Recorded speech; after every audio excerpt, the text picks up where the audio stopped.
projection ya ujenzi wa eneo hili kwa sasa. Serikali katika majukumu yao ambayo walipewa katika makubaliano yetu, moja ni hilo, kuandaa proposal ya ujenzi wa kampasi hii. Tumemaliza kampasi ya muda, sasa tunahamia huko kwa rais kwa hiyo kutekeleza.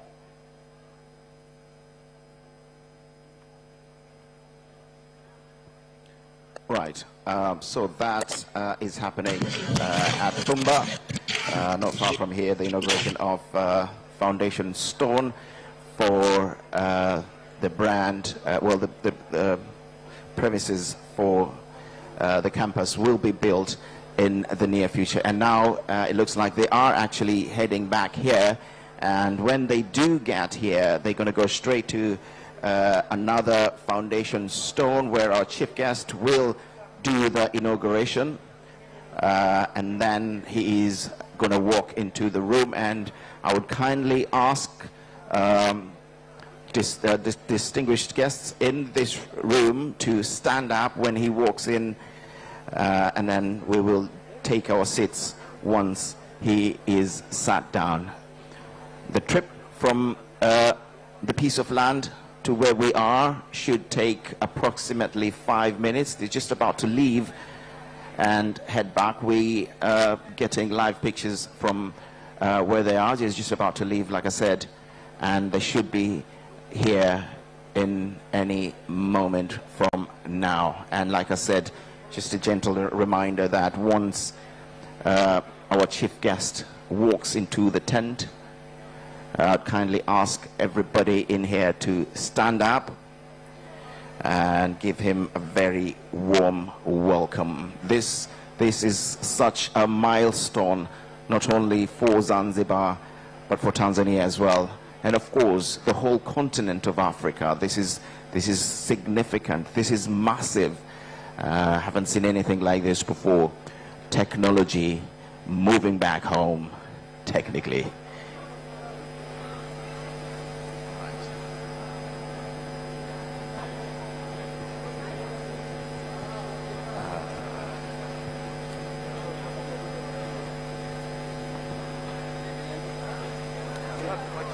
Rahatul Zaman, Tafadhal, could give us.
Kilicho chema ni chema, kwa watu ni maridhia.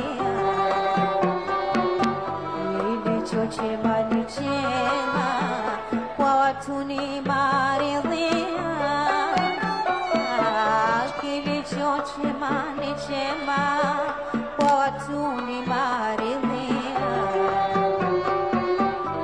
Kilicho chema ni chema, kwa watu ni maridhia.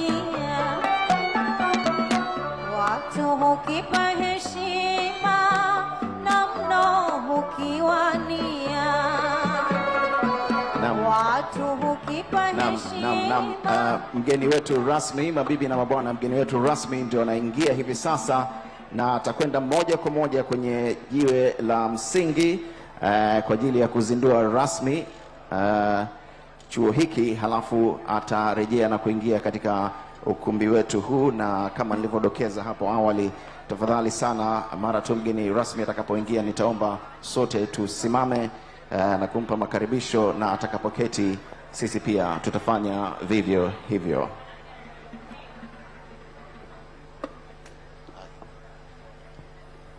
Na tukio lote la kuzindua jiwe la msingi litaonekana moja kwa moja kupitia screen yetu ambayo iko upande wetu wa kuume hapa tulipokaa.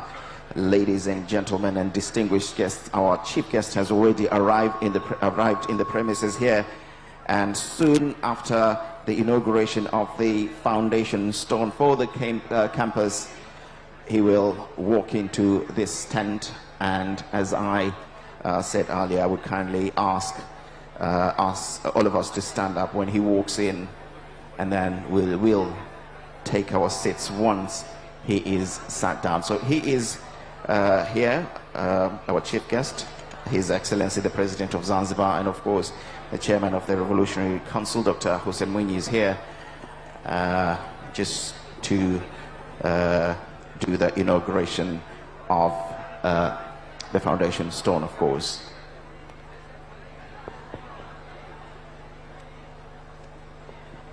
Rahal Tul Zaman.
mtazamaji wa ZBC, kama unavyoona tayari hiyo shughuli ikiwa imewadia huko maeneo ya Bweleo, ambapo kwenye uzinduzi wa jiwe la msingi wa chuo kile cha IIT kampasi ya Zanzibar.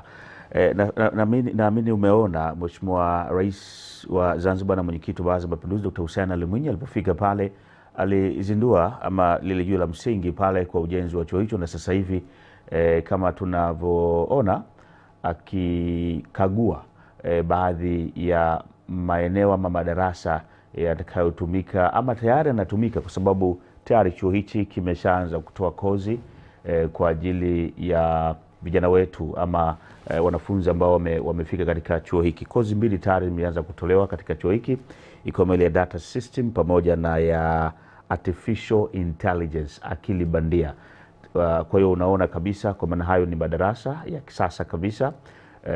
Baada ya uwekaji wa jiwe la msingi, anakagua hayo madarasa ambayo unayaona yakiwa na ubora kabisa na viwango vinavyotakiwa. Na nafikiri eneo kubwa sana, lina ekari zaidi ya 200 ambayo litatumika katika ujenzi wa chuo hiki, na baadaye kampasi hii itakuwa na vitivo mbalimbali kuhusiana na masuala haya ya teknolojia. Ni IIT, India Institute of Technology. Hii ni kampasi ya Zanzibar, wanaita Madras Zanzibar Kampas. Naam. Mheshimiwa Rais baada ya kutoka katika eneo lile, na sasa hivi nafikia anaelekea eneo jingine, baadaye atafika katika ule ukumbi ambao umeandaliwa maalum kwa shughuli yenyewe katika nje kidogo ya mji wa Zanzibar. Bweleo ni nje kidogo tu ya mji wa Zanzibar, kilomita kadhaa. Nafikiri unaona ukumbini huku, huu ndio ukumbi wenyewe utakaokuwa na shughuli ambapo shughuli za burudani zikiwa zinaendelea hapa.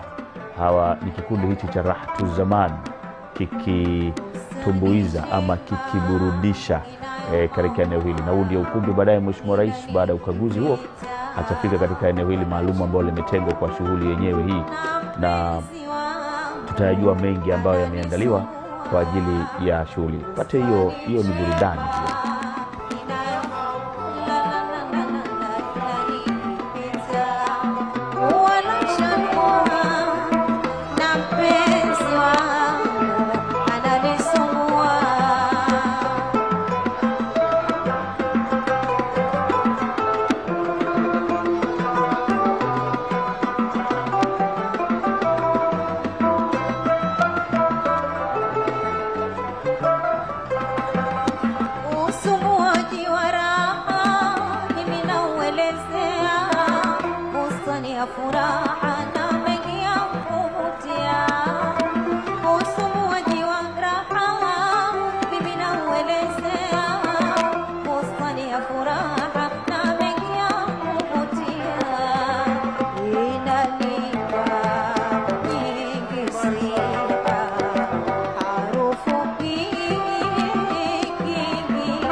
Na nafikiri tunaona Mheshimiwa Rais sasa akiwa katika eneo jingine la ukaguzi.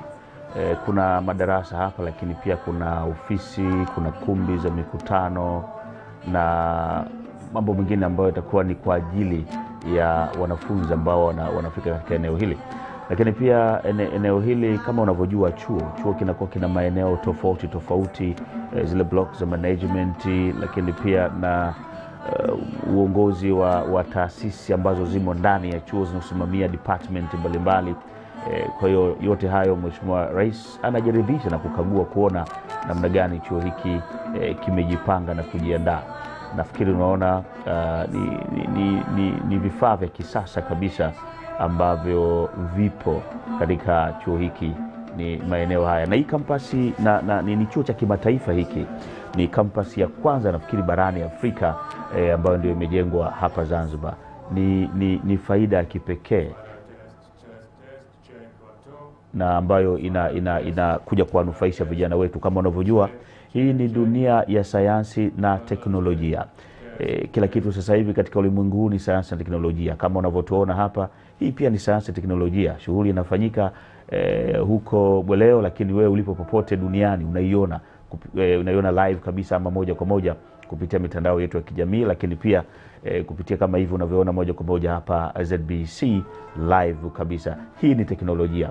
Kwa hiyo ni ujio mwema na ni mzuri kwa ajili ya vijana wetu ambao watakuwa wanajiunga na chuo hiki, na tayari wanafunzi mbalimbali wameshajiunga na chuo hiki. Kutoka India wapo pale ukenda, lakini wapo wanafunzi kutoka Nepal na baadhi ya nchi barani Afrika wapo katika chuo kile. Naam. Na hili ni eneo jingine, piga picha yetu, lakini huko ameondoka, ni eneo jingine ambalo anakaguzwa Mheshimiwa Rais ili kujiridhisha kile ambacho kinakuja kufanywa katika chuo hiki kwa ukubwa wa chuo cha kimataifa cha kule India kuwepo, ama campus yake kuwepo hapa Zanzibar. Tumezoea wakati mwingine tunaona chuo labda cha Mwalimu Nyerere campus yake iko sehemu fulani, au Suza kiko campus fulani na eneo la hapa Nkuruma na maeneo mengine. Kwa hiyo ukubwa wa chuo hiki, campus yake imevuka bara na maji mpaka imefika hapa Zanzibar. Kwa hiyo tunaona ukubwa wa chuo chenyewe cha India Institute of Technology Madras Zanzibar Campus. Naam. Na huku ikiwa tayari viongozi mbalimbali wakiwa tayari wameshajipanga ama wameshaketi katika eneo lile ama ukumbi ule tulivu kabisa kwa ajili ya kumsubiri pale Mheshimiwa Rais kuingia na shughuli hii kuendelea. Na kweli watu ni wengi, lakini pia sura nyingi naziona, sura za namba 7. Nafikiri nikisema hivyo mtanielewa kwa sababu chuo ambacho kipo upande huo ama maarufu wanasema njia namba 7. Kwa hiyo hii ni fursa kwa vijana wetu na wazazi kujitahidi kuhakikisha kwamba vijana wanapata elimu na wanajiunga na chuo hiki, japokuwa kuna wengine wanakuwa na zile kasumba kwamba kusoma nje. Hii ni fursa ambayo wenzetu wanayo katika nchi zao. Kwa nini na sisi tusiwe nayo? Kwa vijana wana nafasi kubwa sana ya kuweza kujiunga moja kwa moja katika vyuo hivi, na tayari wapo baadhi ya vijana wa Zanzibar wameshajiunga katika chuo hiki. Unapozungumzia kozi ya artificial intelligence, akili bandia, nafikiri tunaona kwenye mitandao ya kijamii huko jinsi hili swala sasa hivi lilivyokuwa kubwa duniani, likijadiliwa na mijadala mikubwa barani Ulaya, wakijadili kuhusiana na ajira za watu wengine kwa sababu ya artificial intelligence, akili bandia. Na tunaona wakati mwingine uwezo wao, uwezo wa kufanya mambo, wa kufanya maamuzi, wa kuzungumza na hayo maroboti ambayo yanatumia akili bandia. Tuliona hivi karibuni waliwatumia kwenye baadhi ya viwanja vya michezo ili kwenda kushangilia, kuchanganya na wananchi wa kawaida, mashabiki wa kawaida, na wao wanashangilia. Ndio artificial intelligence hiyo. Lakini pia na bado Mheshimiwa Rais akikaguzwa hili darasa, nafikiri unaliona ikiwa na meza, viti hivyo na screen, nafikiri tunaiona pale mbele. Inawezekana ni IT, ni IT, chuo cha IT. Inawezekana hata mfumo wao wa kusoma ukawa tofauti ule wa mimi na yeye tuliosoma wa chaki na blackboard. Inawezekana hawa wenzetu wanasoma katika mifumo ya kisasa kabisa kiteknolojia. Nafikiri unaona mazingira yalivyokuwa yanapendeza, na huna sababu kwa nini uwe unasoma chuo hiki halafu usifanye vizuri. Kwa hiyo haya yote nafikiri maelezo Mheshimiwa Rais akipatiwa hapa na wataalamu ama wasimamizi wa chuo hiki, na ni majengo mapya kabisa na ni mazuri, yanapendeza. kama alivyosema awali, vijana ni fursa ambao watakayetumia. Namuona kule speaker baadhi la wakilishi Mheshimiwa Zubera Maulidi akikagua akatizama hii ni blackboard ama screen. Hii ndio teknolojia yenyewe hiyo. Na mambo mengine, Mheshimiwa Lela, waziri wa elimu na mafunzo ya mali, ambaye ndio dhamana, hata jana alizungumza na vyombo vya habari kuhusiana na ufunguzi wa chuo hiki siku hii ya leo. Japokuwa hali ya hewa ni ya mvua, lakini hakuna kinachosimama. Kila kilichopangwa kitakwenda kama kilivyopangwa kwa uwezo wa Mwenyezi Mungu. Na awali nilikwambia watu ni wengi wakisubiri Mheshimiwa Rais afike hapa baada ya ukaguzi ule maeneo mbalimbali ya chuo. Atafika hapa kuja kuzungumza na wananchi pia katika ukumbi huu ambao umeandaliwa maalum kabisa. Nikurudishe pale kwenye AI, artificial intelligence, akili bandia. Ni taaluma ambayo kama nilivyokuambia wale kwamba ni taaluma hivi sasa inapigiwa upatu sana duniani. Haya ni madarasa unayoona safi kabisa. Yanapendeza kweli kweli. Kwa ni artificial intelligence na vijana wanaichangamkia fursa. Pia hii ni ajira, kwa sababu unapokuwa una uwezo wa kutengeneza roboti labda likafanya kazi fulani ama shughuli fulani, unaonesha uwezo wako wa kuweza kusaidiana kazi baina binadamu wa kawaida na uwezo wa roboti. Na kuna movie ambazo nafikiri inategemewa kuzinduliwa karibuni hapa kuhusiana kuona uwezo wa binadamu wa kawaida na roboti. Burudani hiyo.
Pongezi sana kwa kweli.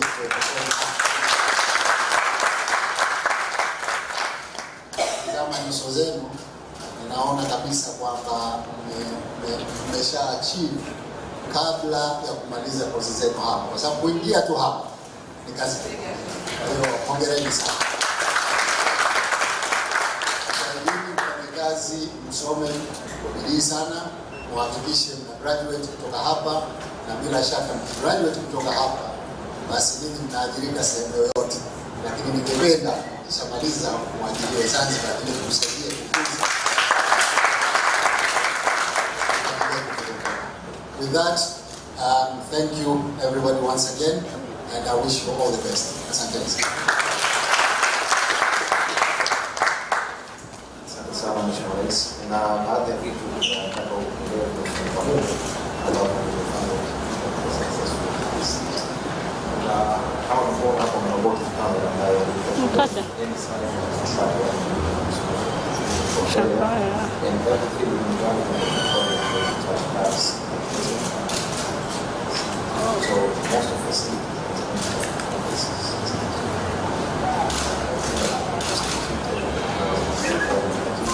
so all in all we spent most of the time together with the standard Teknologia hadi mfano cha kiondani. So that's what we did.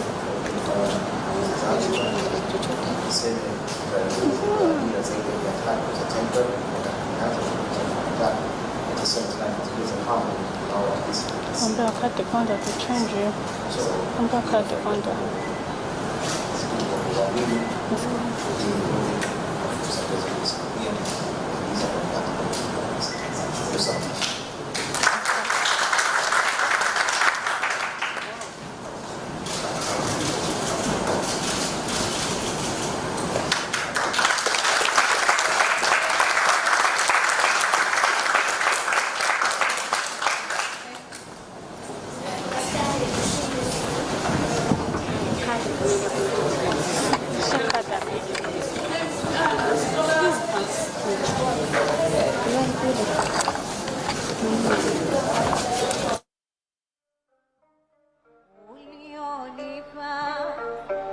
Habibi, ni furaha ya daima, sitotanazil, sina rai wako umechukua dhima, yoyote anilaghai, nikatungwa na huruma, sababu mekukinai,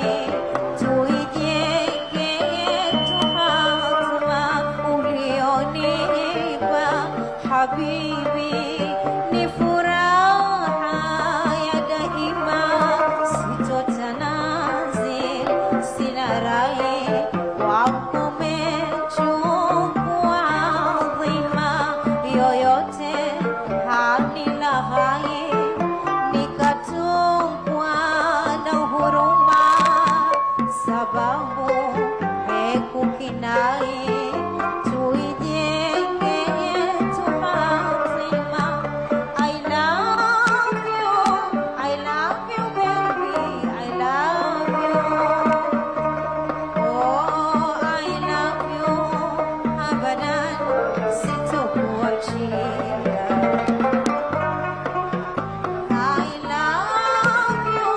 I love you,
kama mnavyoona uzinduzi rasmi sasa wa kuweka lile jiwe la msingi ndio unafanyika sasa hivi na mheshimiwa mgeni wetu rasmi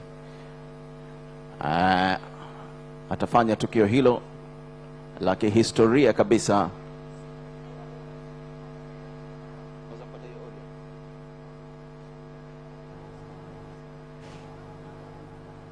Na anapewa maelezo mafupi kuhusiana na chuo hiki kabla ya kufanya uzinduzi rasmi. Mheshimiwa Rais amefika napo hapa anazindua. Ni uendelezaji tu uzinduzi wa jiwe la msingi katika chuo hiki kama nilivyosema awali kwamba ni chuo kikubwa sana, na ukifuatilia utaona katika mitandao, lakini chuo hiki kilianzishwa mwaka 1959 kule nchini India. Utaona ukubwa wa chuo chenyewe tangu mwaka 1959.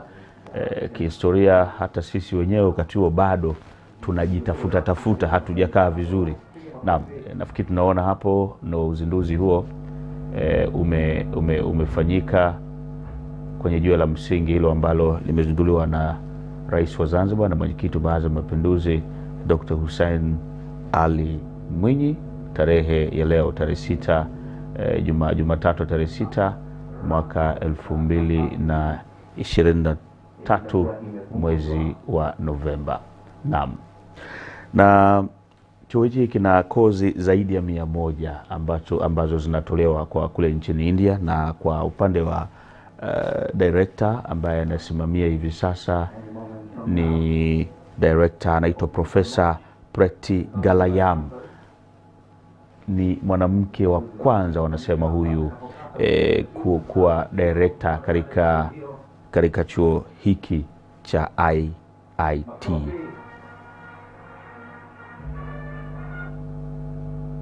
Naam, ndio uzinduzi rasmi umefanyika huo sasa.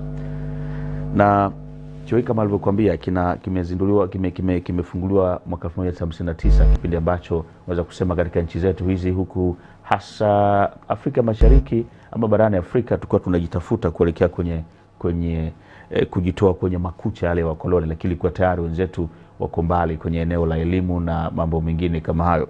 Kozi zaidi ya 100 zinatolewa hapa, na ni moja ya vyuo vikubwa pale nchini India, na vinafanya vizuri sana katika eneo hili la teknolojia. Nafikiri mwanamama mmeona hapo alivalia Kihindi, huyo ndo Profesa Preti Galayam ambaye ndio mkurugenzi wa chuo hichi kwa kampasi ya Zanzibar, na ndio anasema ndio mkurugenzi wa kwanza mwanamke kuwepo katika chuo hiki. Ukiangalia tangu mwaka 1959 wakati chuo hichi kilipoanzishwa, unaona jinsi gani katika sekta ya elimu watu wameendelea. Na unaweza kutizama ukashangaa ukasema tangu mekaita teknolojia ipo muda mrefu sana, lakini teknolojia ina mapinduzi ya kimaendeleo. Teknolojia ya mwaka 59 si ya miaka ya 70, si ya miaka ya 90, si ya leo katika miaka 2000 ambayo tunaizungumza. Tayari Mheshimiwa Rais anaingia katika ukumbi ule ambao alilikwambia umeandaliwa maalum kwa ajili ya shughuli hii nzima. Ndio hapo itakapofanyika na viongozi mbalimbali hao wakiwa pia wameingia katika ukumbi huu ili kuhakikisha kwamba jambo hili ama shughuli hii inakwenda vizuri na kama ilivyopangwa. Katika sekta ya elimu maendeleo makubwa sana yamefanyika hata kwa upande wa sekta ya elimu Zanzibar. Nafikiri tunaona hivi sasa tuna mageuzi makubwa ya mitaala, mifumo ya ufundishaji.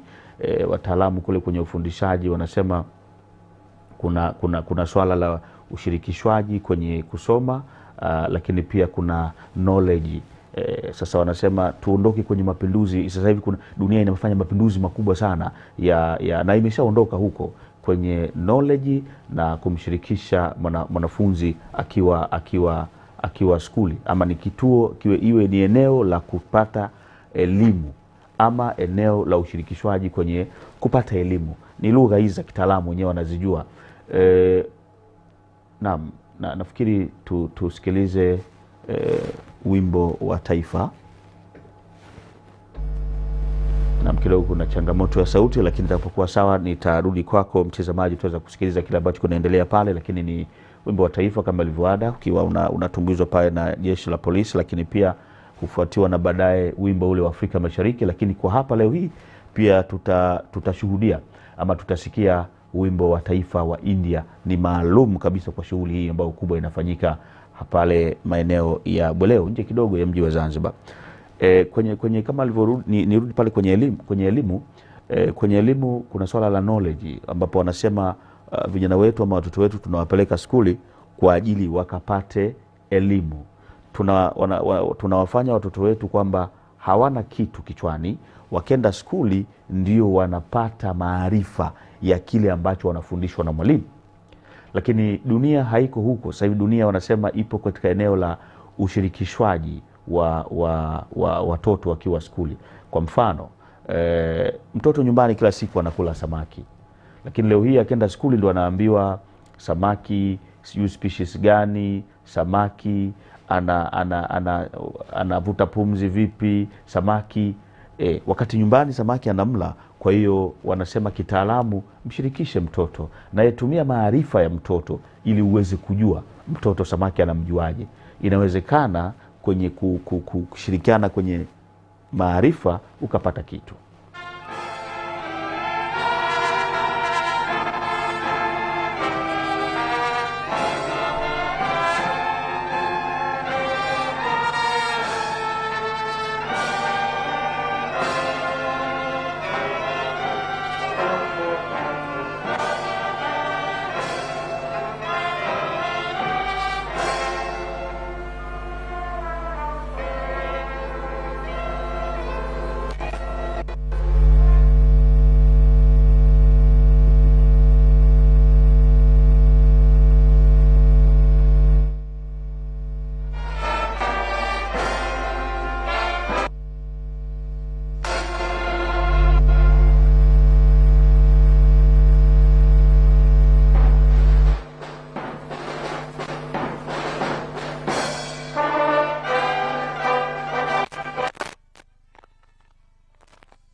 Ikiwa ni wimbo wa Afrika Mashariki hivi sasa, kini kwa bahati mbaya za hapa na pale sauti haiko vizuri, lakini huo ni wimbo wa Afrika Mashariki, huko unatumbuizwa na jeshi la polisi, na baadaye utasikia wimbo wa nchini India.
Asante sana, makofi tafadhali. Mgeni rasmi tafadhali sasa ukae na wageni wetu waalikwa. Asante sana bendi ya polisi ya brass band. Huo wimbo ambao umetoka kupigwa hivi sasa ni wimbo wa taifa wa India. Tumesikia nyimbo 4 za taifa, moja ukiwa wa kwanza ni wa Zanzibar, wa pili ukiwa na Jamhuri ya Muungano wa Tanzania, na wimbo wa tatu ulikuwa ni wa Afrika Mashariki, na kama nilivyodokeza hapo wimbo wa 4 ulikuwa ni wimbo wa taifa wa India. Mheshimiwa mgeni rasmi, Rais wa Zanzibar na mwenyekiti wa Baraza la Mapinduzi, Mheshimiwa First Lady Mariam Mwinyi, Speaker wa Bunge la Wawakilishi Mheshimiwa Zubair Ali Maulid, Chief Justice Jaji Mkuu wa Zanzibar Mheshimiwa Hamis Ramadhani Abdullah, Katibu Mkuu Kiongozi Engineer Zena Ahmed Said, mwenyeji wetu our host Waziri wa Elimu na Mafunzo ya Amali dada yangu Leila Mohamed Musa, Mkuu wa Mkoa wa Mjini Maghrib Mheshimiwa Idrisa Mustafa Kitwana, Balozi wa India hapa Tanzania, India High Commissioner to Tanzania Honorable Binaya Pradhan, mawaziri wengine wote, makatibu wakuu, wakurugenzi wa idara mbalimbali, wakuu wa vyombo vya ulinzi na usalama, wageni wengine waalikwa, mabibi na mabwana, pamoja na vijana wetu wadogo tutawaona baadaye, bila kuwasahau waandishi wa habari. Karibuni sana katika siku hii ya kihistoria. Jina langu mimi ni Salim Kikeke, ni mwandishi wa habari na mtangazaji, na nitakuwa mshereheshaji hii leo. And if you are using the headsets, tafadhali, number 1 is for English, moja ni ya Kiingereza na namba 2 ni kwa Kiswahili. Number 2 is for Swahili, number 1 is for English. This, Your Excellency, is an historic moment, not only for Zanzibar, but for Tanzania and Africa as a whole. Now, before we proceed, we will begin with a very short prayer from Reverend Jumanne Lamek Simkoko. Tafadhali, naomba uje utupe sala ya ufunguzi. Wakati huo Sheikh Abdul Samad, na wewe ukae standby kwa ajili ya dua, na vile vile tutakuwa na Shri Advaita ambaye atatupa dua. Karibu sana Reverend. Tuombe.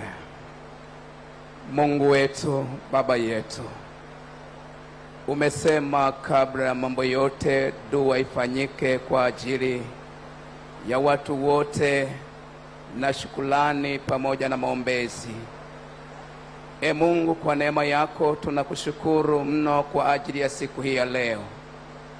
Umetupa watoto wako nafasi hii na neema hii ya kutuweka hai, ndiyo maana Mungu tunakushukuru.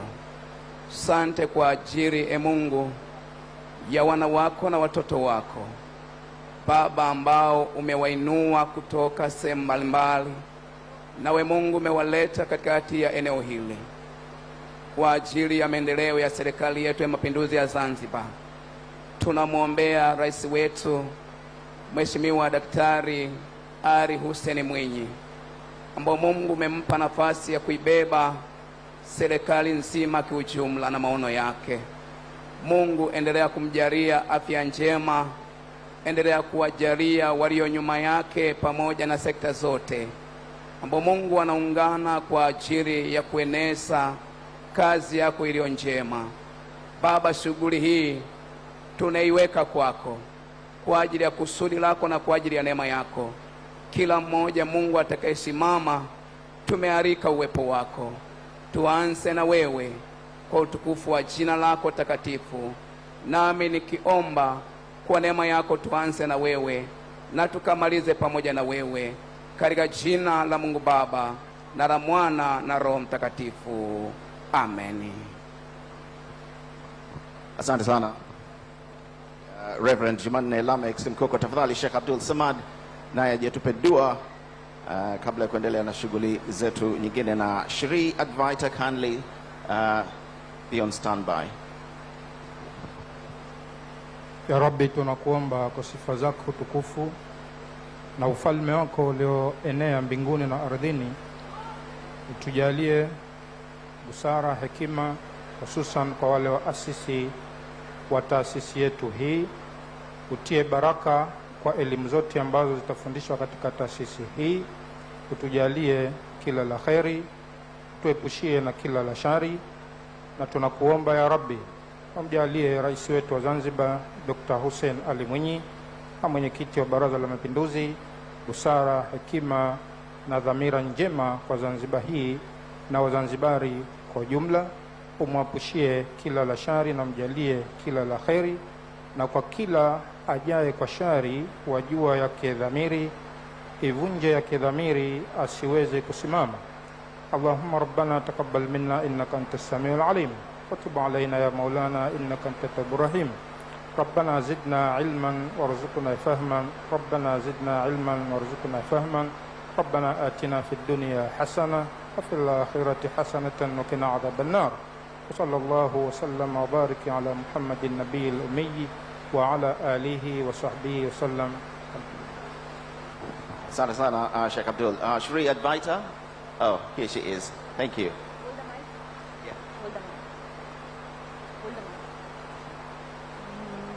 Vakratunda महाकाय सूर्यकोटि समप्रभा निर्विघ्नं कुरु मे देवा सर्वकार्येषु सर्वदा. गजाननं भूतगणादिसेवितं कपित्तजम्बूफलसारभक्षकम् उमासुतं शोकविनाशकारिणं नमामि विघ्नेश्वरपादपङ्कजम्. या कुन्देन्दुतुषारहारधवलां या शुभ्रवस्त्रावृता या वीणावरदण्डमण्डितकरा या श्वेतपद्मासना या ब्रह्माच्युतशङ्करप्रभृतिभिर्देवैः सदा वन्दिता सा मां पातु सरस्वती भगवती निःशेषजाढ्यापहा. शुक्लां वरदरं विष्णुं शशिवर्णं चतुर्भुजं प्रसन्नवदनं जगत् सर्वविघ्नोपशान्तये. वरवीणां मृदुपाणि वनरुहलोचनराणि सुरुचिरपन्दरवेणि सुरनुतकल्याणि निरुपमा शुभगुणलूला निरतजया प्रदशीला वरदा प्रियरङ्गनायकि वाचितफलदायकि सरसीजासनजननी जय जय जय वरवीणा.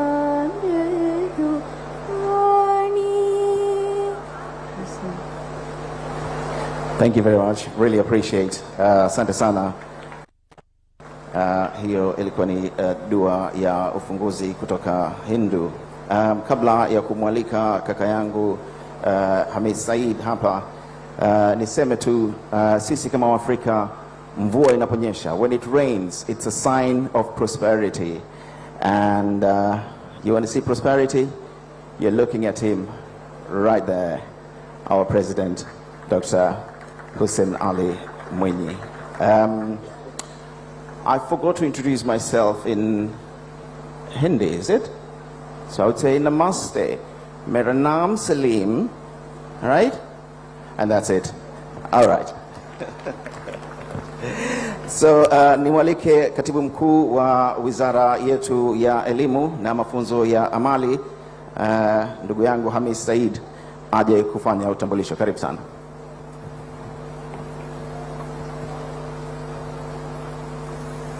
Assalamu alaikum. Habari ya asubuhi. Mheshimiwa Rais wa Zanzibar na mwenyekiti wa Baraza la Mapinduzi, nimepewa fursa ya kuwatambulisha viongozi mbalimbali. Tutachukua muda mchache kuwatambulisha viongozi ambao wamehudhuria katika shughuli hii ambao tumewaalika. Kwanza nitambue mheshimiwa uwepo wako wewe mwenyewe Mheshimiwa Rais pamoja na First Lady Mama Maria Mwinyi, asante sana. Lakini vile vile tukaona Mheshimiwa Waziri wa Elimu na Mafunzo ya Amali. Mheshimiwa, tuna mihimili hapa, tuna mwanasheria mkuu wa Zanzibar. Mheshimiwa, tunaomba tuwasalimie wananchi wakufahamu, asante sana. Lakini vile vile tuna spika wa Baraza la Wawakilishi, Mheshimiwa, asante sana. Mheshimiwa, vile vile tuko na mwakilishi wa waziri wa mambo ya nje wa Tanzania, asante sana. Tuko na katibu mkuu kiongozi na katibu wa Baraza la Mapinduzi, Engineer Zena Pretty, mkurugenzi. If you could just raise and wave hands to the colleagues here.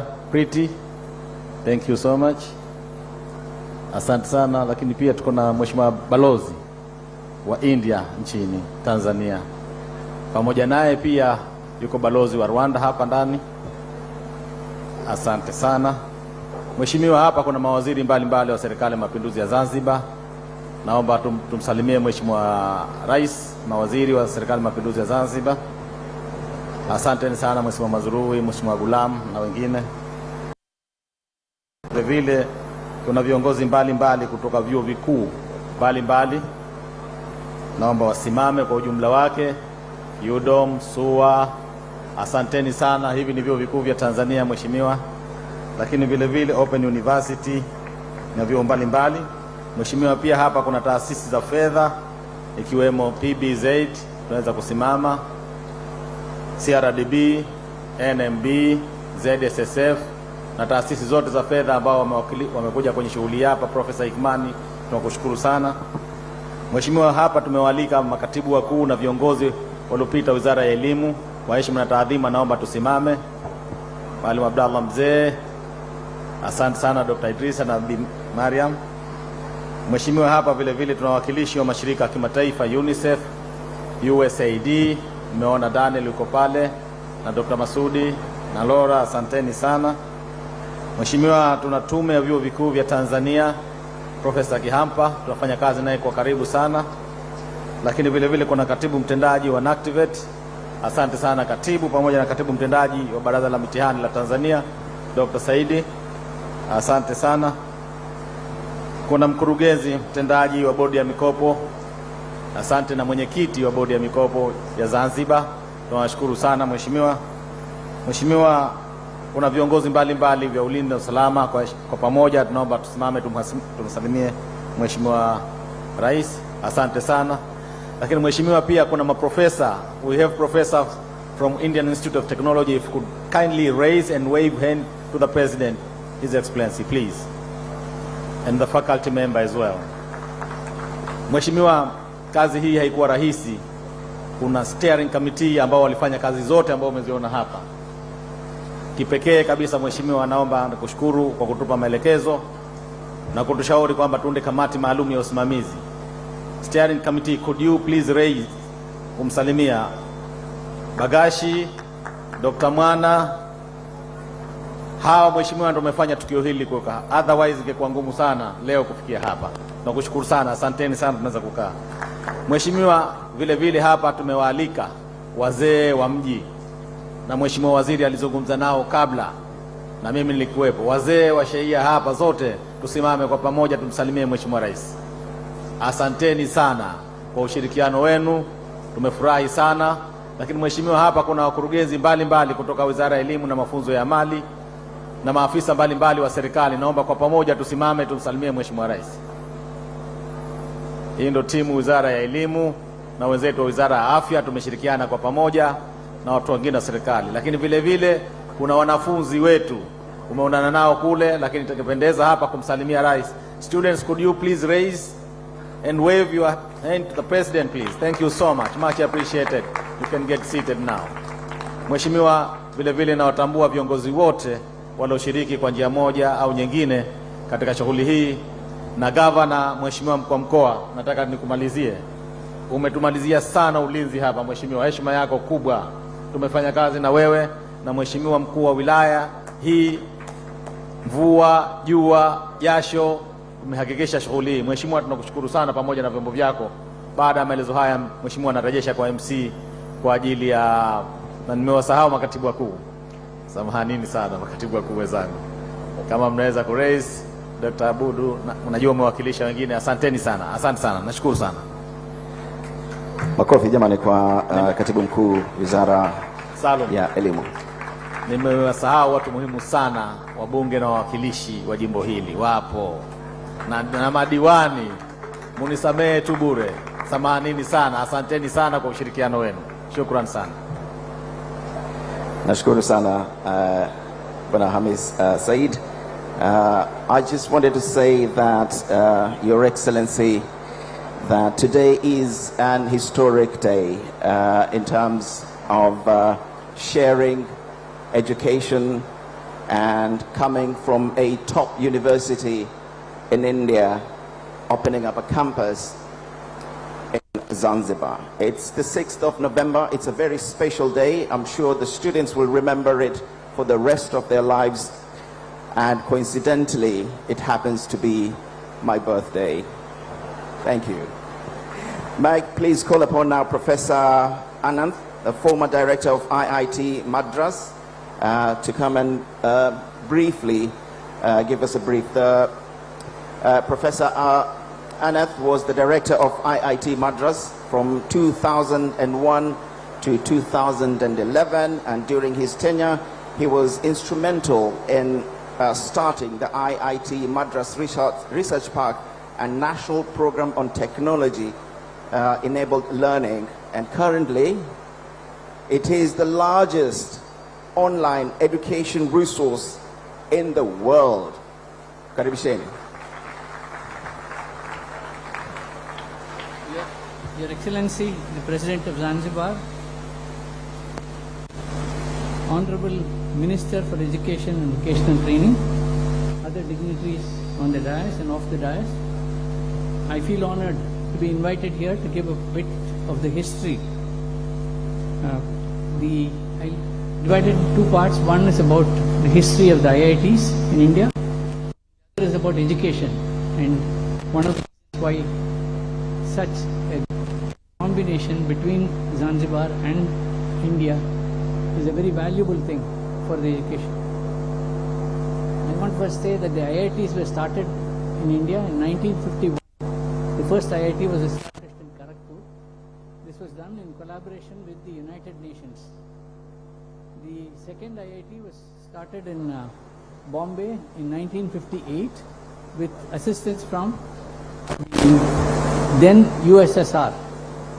The third IIT was the IIT at Madras, which was started in 1959 with assistance from the then West German government.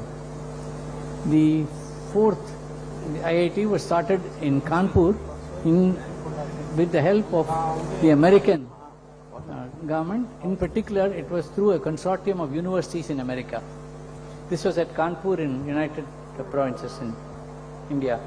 The last of the first 5 IITs was started in 1960 in IIT in Delhi in collaboration with the British, who felt that they had not already done so. They were in power before, but they hadn't started the IIT first. But in any case, we had the advantage of the experience of all these countries, and the IITs took off very well. It took some time, but they have now become famous institutions. One of the things I want to share with you is the fact that in education, there has been a step change in the last, let's say, 60 years or so, when the knowledge economy has become universal. Earlier, the model of the university, research university, was that of the Renaissance thinkers, who merely said only teaching and research were important in the context of education. And in fact, education, they said, the kind of education that was given in the university, they insisted, had 2 characteristics. One is that it paid attention to detail very carefully. Second is, it was not immediately useful. This was a peculiar philosophical point. The idea was that you shouldn't pursue only those subjects that appear useful, but you should pursue all subjects. You don't know where the use comes from. But in this context, when the knowledge economy opened up about 100 years ago, roughly, or maybe a little less, it turns out that there are 2 important characteristics of the university that have become important nationally. The first one is that in order to gain economic advantage from the knowledge economy, the UN reported after a detailed study that you need a GER, which is the gross enrollment ratio, the ratio of the number of people who seek higher education to the number of people, actually the number of people admitted to higher education divided by the number of people who are eligible for higher education. In India, about 30 years ago, it was 15, now it's closer to 50%. And 30% was the minimum requirement that they said. The knowledge economy essentially translates creativity, ideas in the university into products and services in the industry. And this is of great importance. The In fact, about 40% of the gross economic income of the major developed countries comes from intellectual property rights. And we discovered that our students had graduated and gone to work with companies in the US, especially in the US, and all the intellectual property that they had was transferred to the US, and we ended up paying intellectual rights, property rights to them. And so we decided that we needed a research park in India itself. So this is one concept that has been implemented. And the second is that in order to get to this GER to start research parks, you also needed to increase the access of education. And we found that the best way to do it, given the situation in India, was by virtual universities. We haven't started a virtual university yet, but we started developing the courses under the National Program for Technical Education. And once these courses are ready, we can launch the virtual university. And we are hoping that will increase the number of people who have access to higher education. So in this context, we are very happy to have collaboration with countries like essentially Zanzibar. And the point here is that you need a mix of minds. You need a mix of minds that are creative and are willing to work together in order to produce intellectual property that is valuable in the long run. So I want to really wish the government of Zanzibar, His Excellency the President, and the Honorable Minister for Education and all the others who have helped us. I want to also thank the Indian High Commissioner here for making this possible, and our team from IIT, which has really worked very hard to set this up. It's been at very short notice, but going around the campus, His Excellency the President would have also noticed that a lot has been done. And we are hoping that this will be as successful as the Germans experiment with India. And we are hoping that this will take off and be a sample for the kind of education that one can achieve in our countries. Thank you very much, and I want to wish everybody the best.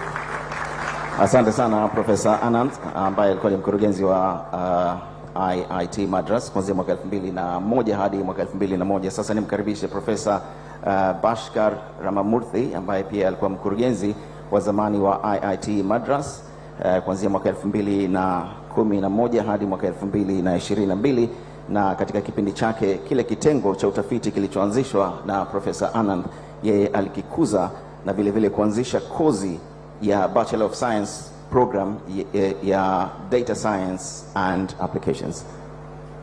Please, thank you.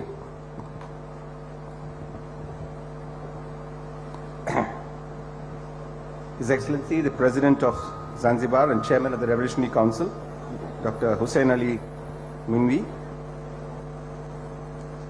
the Honorable Leila Muhammad Musa, Minister for Education and Vocational Training of Zanzibar, Honorable Vinay Shrikant Pradhan, High Commissioner of India to Tanzania, Mr. Puneet Roy Kundal, Joint Secretary from the Ministry of External Affairs, dignitaries on the stage, dignitaries in the audience, students, faculty colleagues, staff, and others. It's really wonderful to be part of this historic launch of the IIT Madras campus at Zanzibar.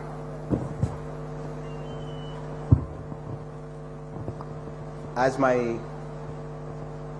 senior colleague, Professor Anand, told all of you, the IITs, the first set of IITs were started with assistance from various countries, and then we never had any more IITs for several decades. The next round of opening of new IITs started in 2008. They opened 8 more, and that was done by the older IITs hand-holding these newer ones. And then subsequently in 2015, another 6 were started, and these were again done the same way. So we sort of know how to do this.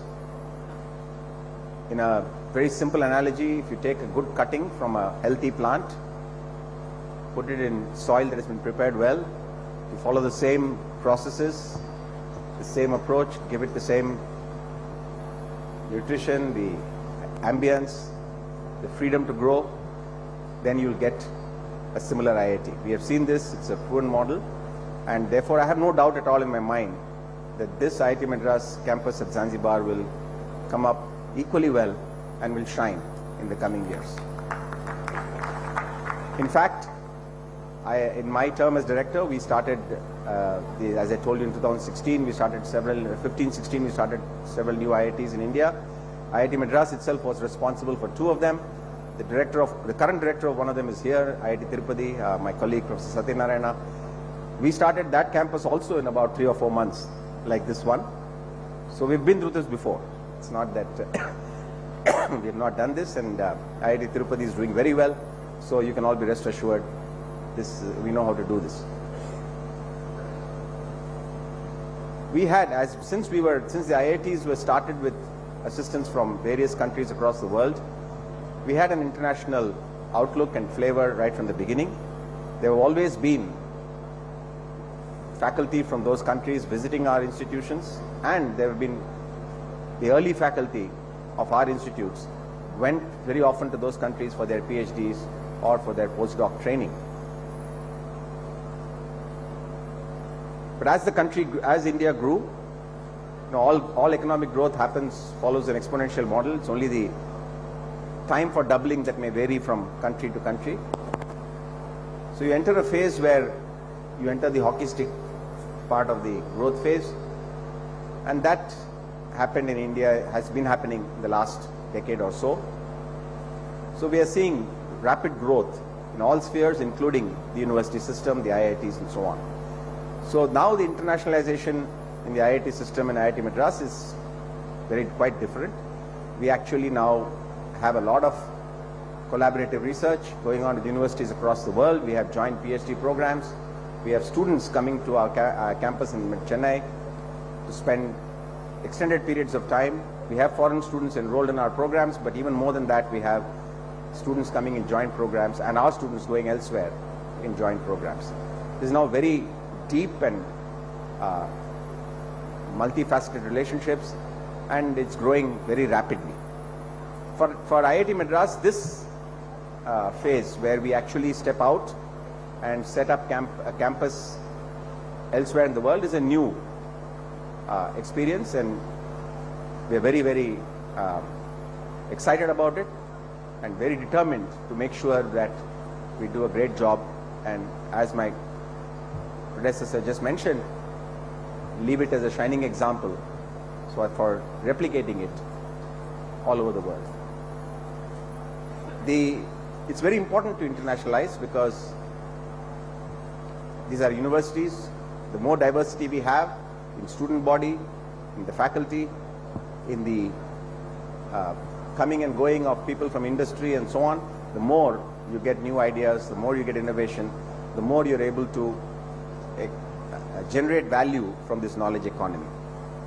And therefore, it's very heartening that from day one, the Zanzibar campus is highly internationalized. It's a very good mix, and I think this is going to become even better as more students from other countries come here.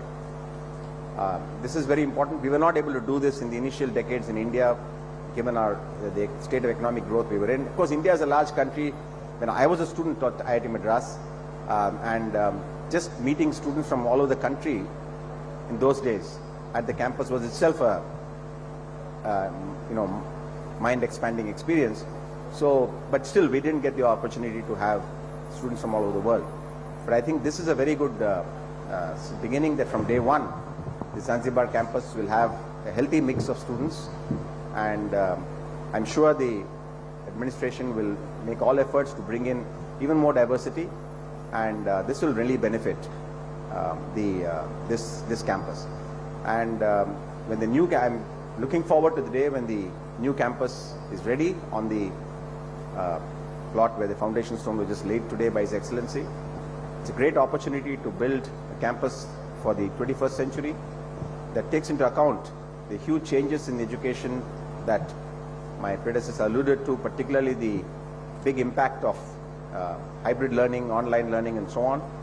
I think the capability of, or the impact that campus of that size can have is much, much more than what it would have had 30 or 40 years ago. I'm sure the campus will be developed keeping that in mind, and I hope to see this campus become an international hub, and a hub that actually becomes a focus for the growth of Africa, the growth of Zanzibar, the growth of Tanzania, the growth of Africa. We really look forward to being a part of this, and I pray that this endeavor meets with great success. I want to congratulate my colleagues who have come here and got all this ready in a matter of few months.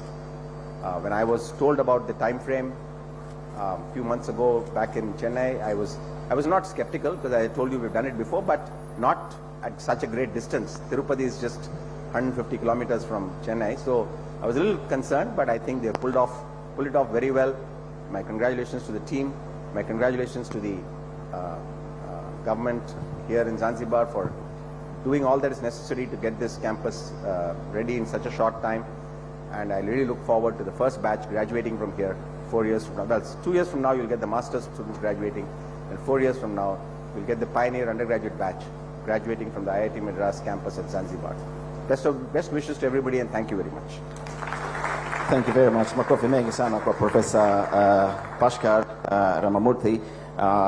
I will soon be inviting, just stay put please, Professor Priti Agalayam, yeye ni mkurugenzi mtendaji wa IIT Madras. I just want to say one thing to underline a point made by Professor Anand, that how impressed he was with the pace of building this facility here.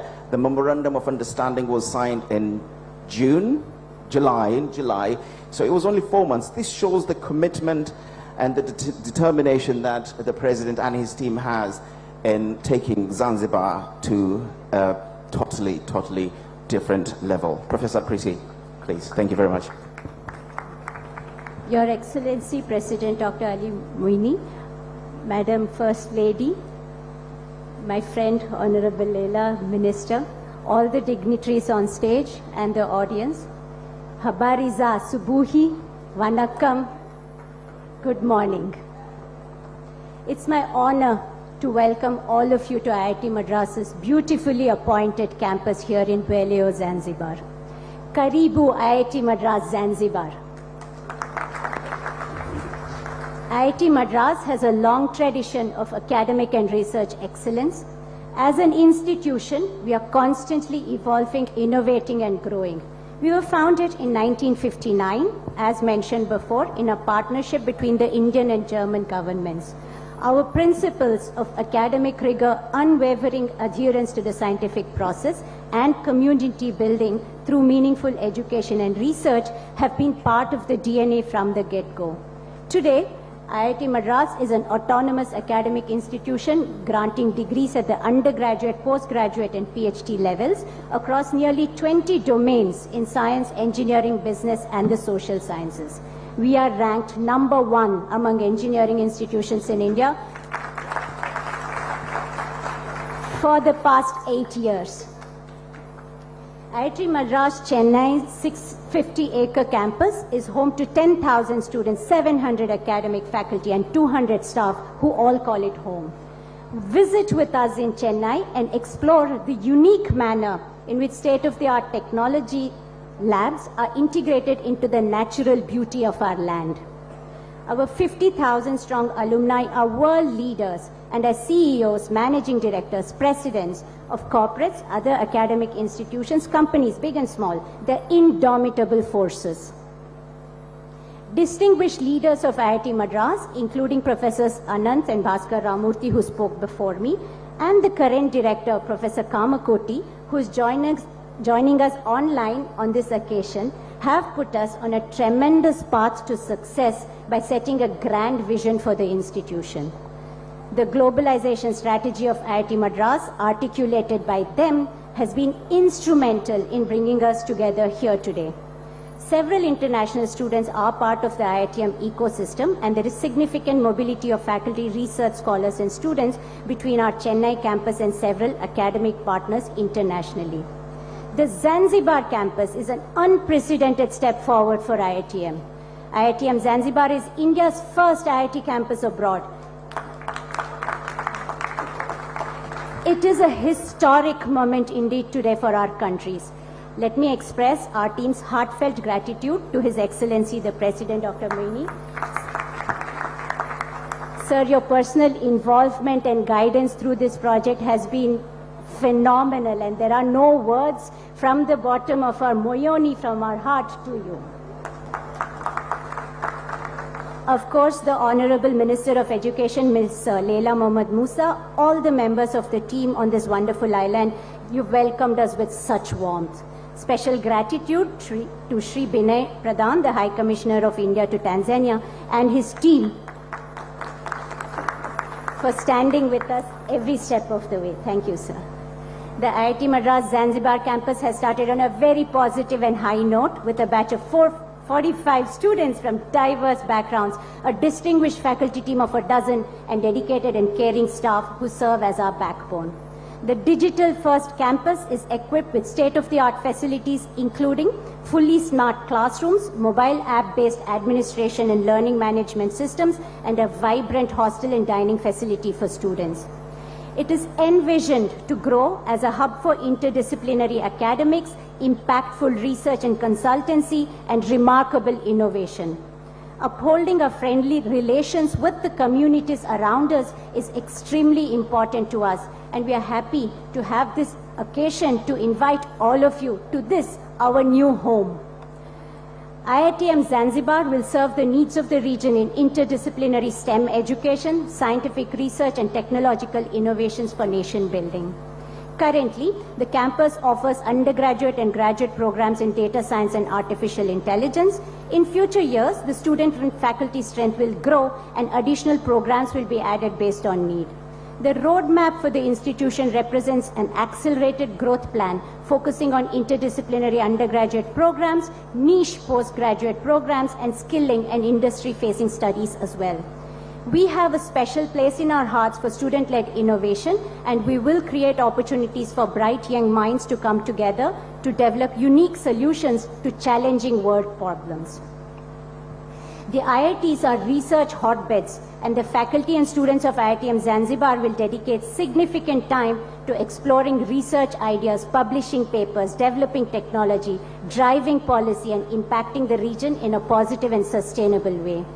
The team that we have put together here is fantastic, and the grand vision and growth plan for IITM Zanzibar will be helped by them in a visible and lasting manner in very short order, starting today.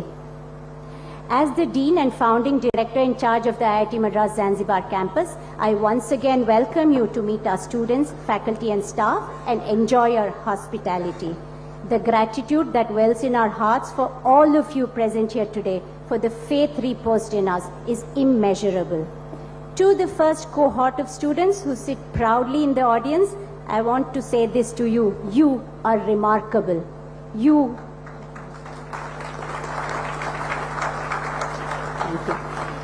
will change the world.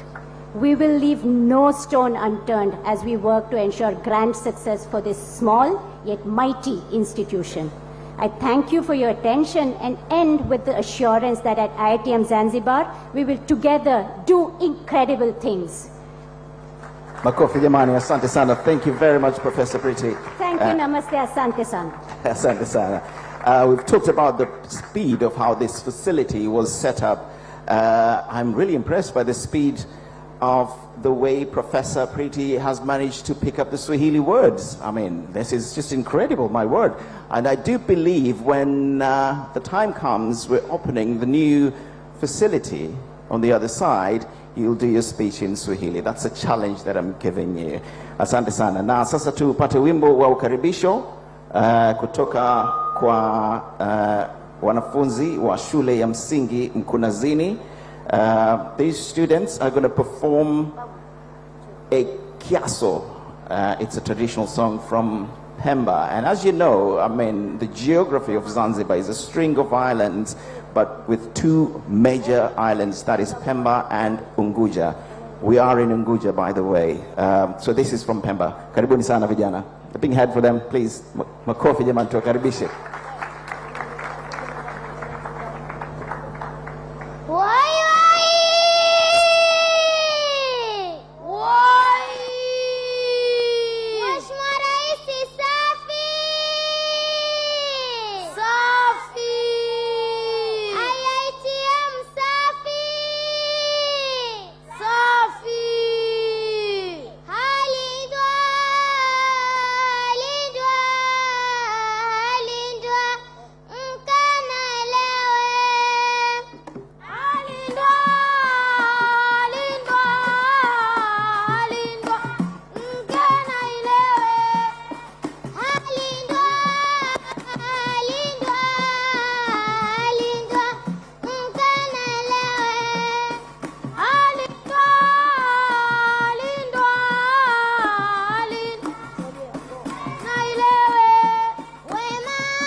Karibuni Zanzibar, Tanzania.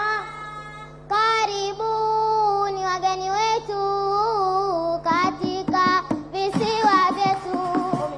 Karibuni wageni wetu katika visiwa vyetu. IITM twaizindua chini ya rais Mwinyi ameamua kuileta hapa kwetu Tanzania. IITM twaizindua chini ya rais Mwinyi ameamua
Makofi mengi sana jamani kwa vijana wetu kutoka Mkunazini shule ya msingi.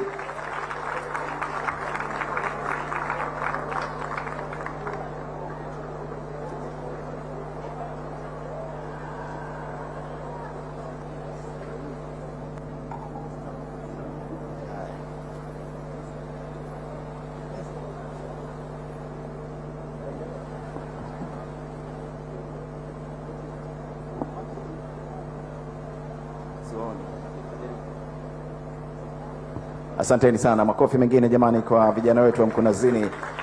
The confidence, my word, I think it's because of what we're doing here today.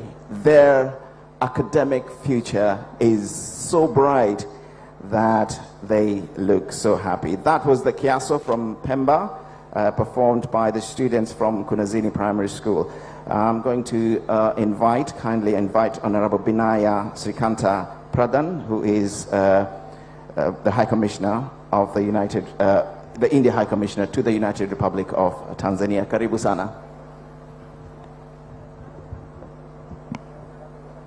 His Excellency Dr. Hussein Ali Muini, President of Zanzibar, Her Excellency First Lady Madam Mariam Muini, Speaker of the House of Representatives His Excellency Jubair Ali Modi, the Chief Justice of Zanzibar, the Attorney General, the other ministers, members of House of Representatives, my senior colleague Ambassador Puneet Kundal, Deputy Permanent Secretary from Ministry of External Affairs from New Delhi, the two former Honorable Directors, Professor Anand and Professor Ramamurthy from IIT Chennai, other staff members from IIT Chennai who are visiting here, Dr. Preeti Aghalayam, Director of the IIT Zanzibar campus, the Consul General of India, Dr. Praveen, other distinguished guests, ladies and gentlemen.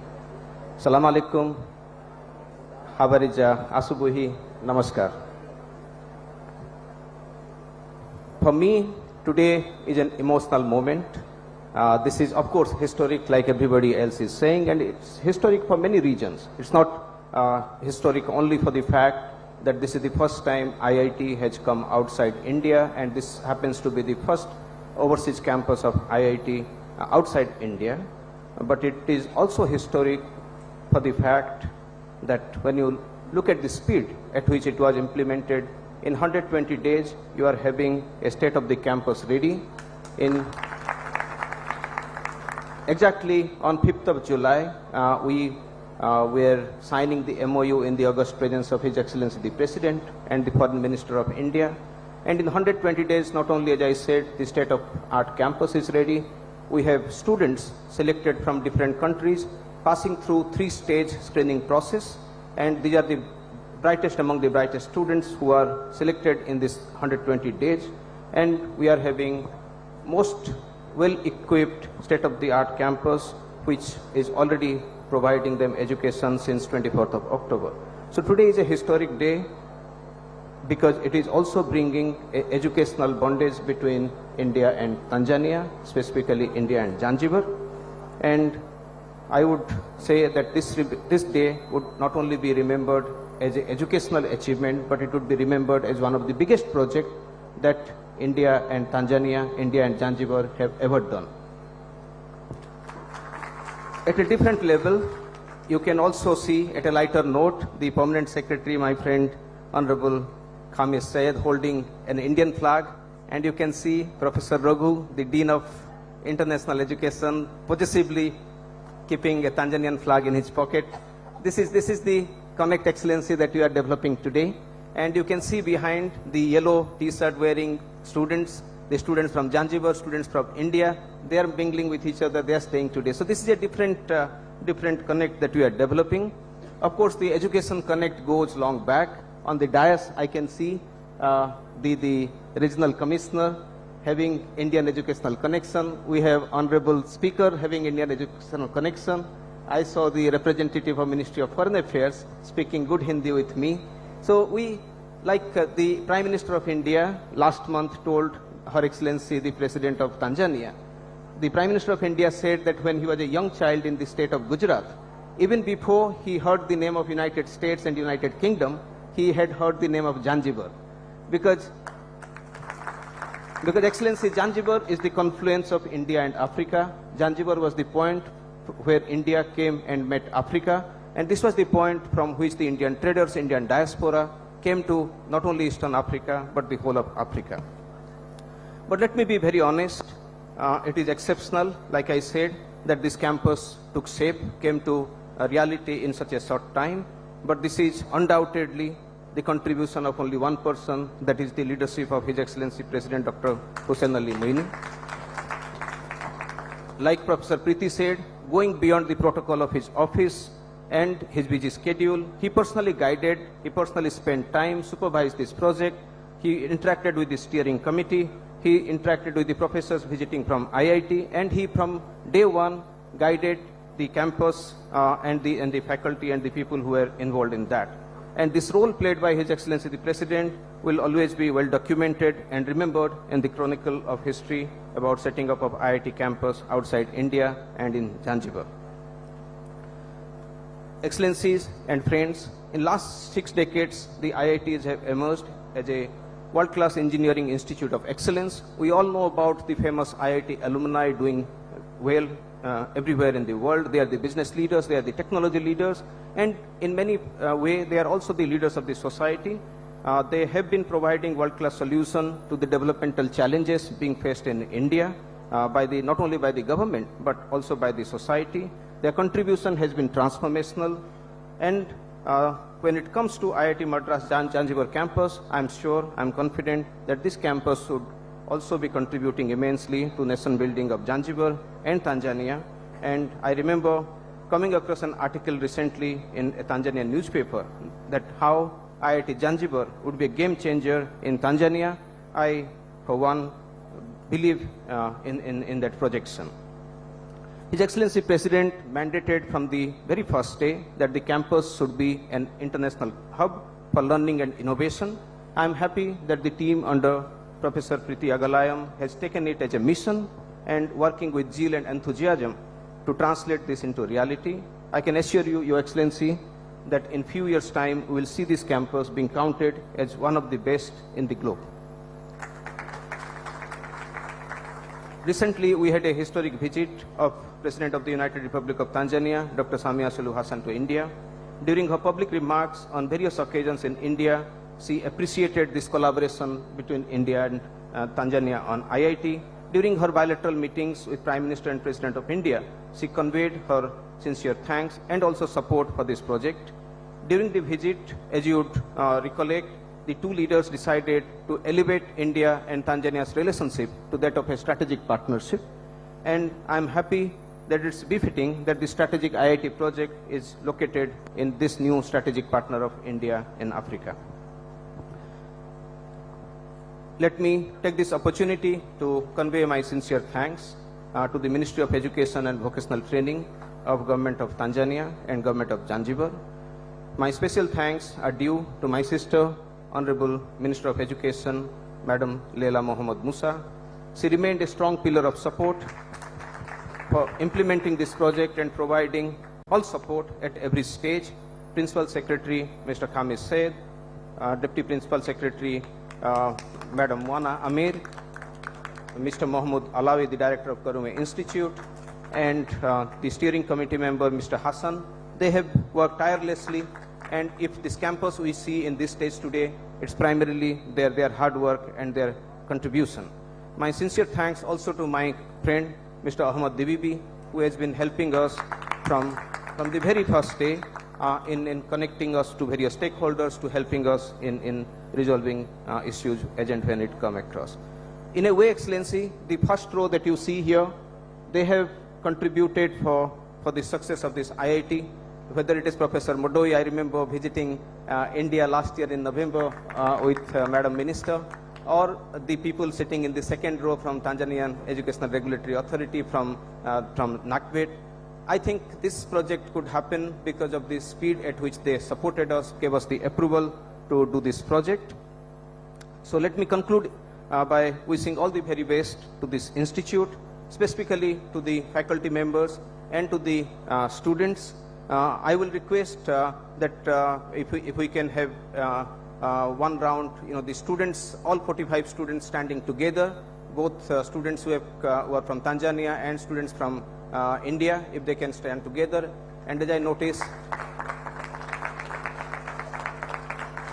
Excellency, there is also a student from Nepal in the group, and we have a mix of faculty, very experienced faculty, very young faculty. Can I request all the faculty members also to stand up? So, Excellency, they have been here for now 3 weeks. They have been already taking classes, interacting with the students. Please be seated. I also see many familiar faces from Dar es Salaam. These are the business leaders from Indian business community, the principal of Indian school. Can I request all the friends who have come from Dar es Salaam to stand up? So with this, Excellency, let me thank once again for your kind assistance, kind guidance, kind support. And this is a project which is for me, like I said, it's an emotional moment. It's a dream come true. And this I would always remember as a significant achievement of my diplomatic career. Thank you very much, Excellency. Asante sana Mheshimiwa Balozi wa India hapa Tanzania, Jamhuri ya Muungano wa Tanzania, Bwana Mheshimiwa Binaya Shrikanta Pradhan.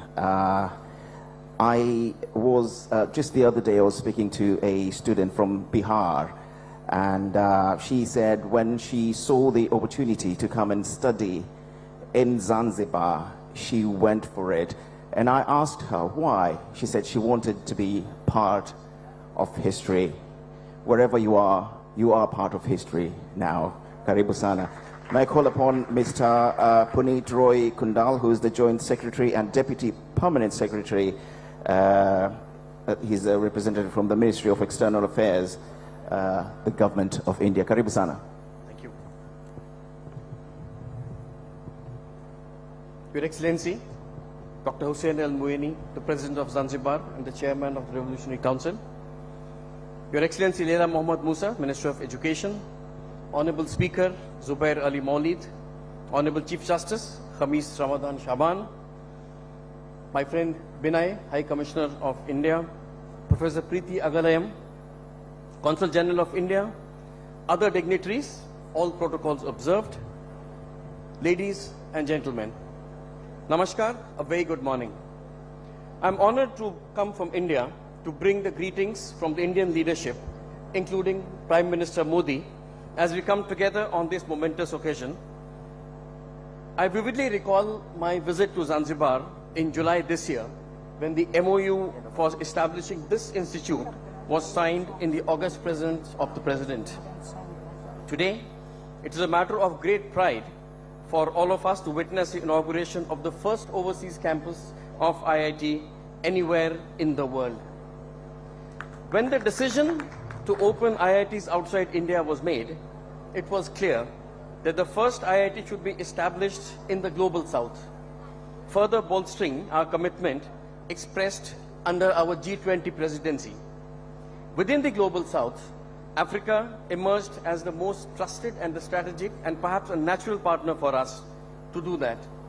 The entry of the African Union in the G20 during our presidency is a testament to that commitment, as is the establishment of IIT here in Zanzibar. Zanzibar emerged as the natural choice given our history, culture, cuisine, and now education. This IIT indeed symbolizes the harmonious blend of our shared experiences within India and Africa, and specifically Zanzibar. I would like to once again express our heartfelt gratitude to the visionary leadership of His Excellency Dr. Muini. His unwavering enthusiasm and staunch support have made today's event possible, indeed the establishment of this institution in the very first place. The IITs have been the bedrock of excellence in technical education within India. The vision behind the IITs is undeniably vindicated by the remarkable achievements of its alumni, something that was mentioned by Professor Anand just a few minutes back. Today, as we look around the world, if you look around the Fortune 500 companies, you see that the C-suite in most of these companies, whether it's the CEO or the CTO or the CFO, is invariably from the IITs, and certainly from India.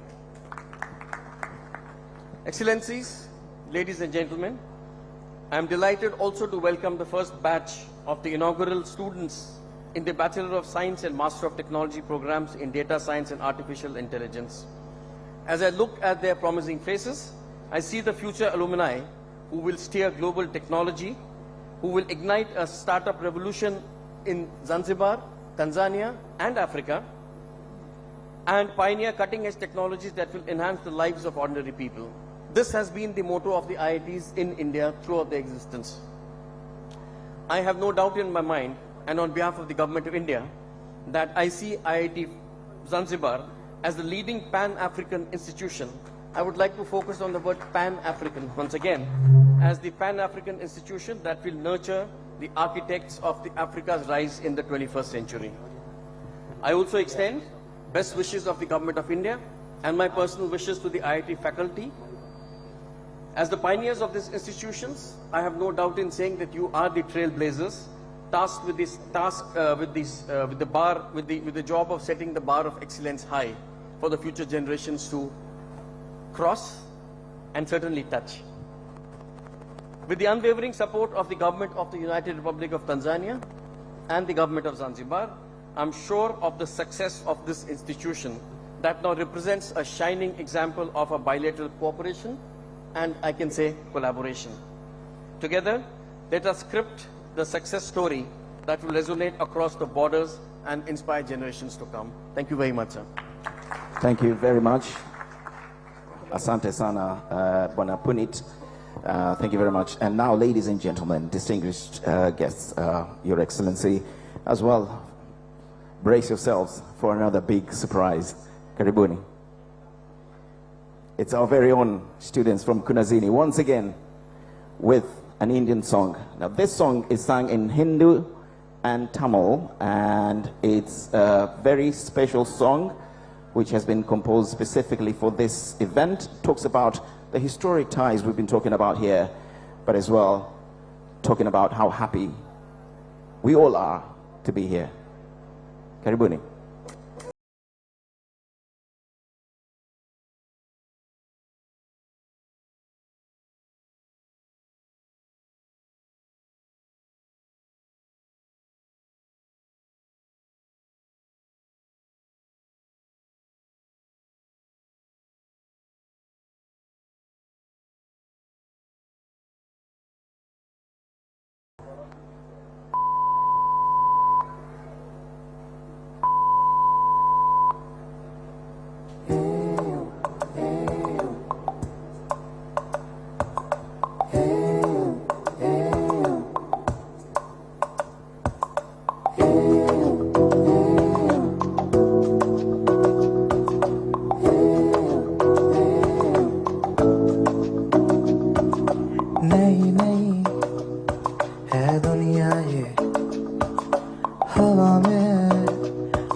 बरकरार, नए दौर में है पहुंचे हम, रुके न रुके तो चलो साथ.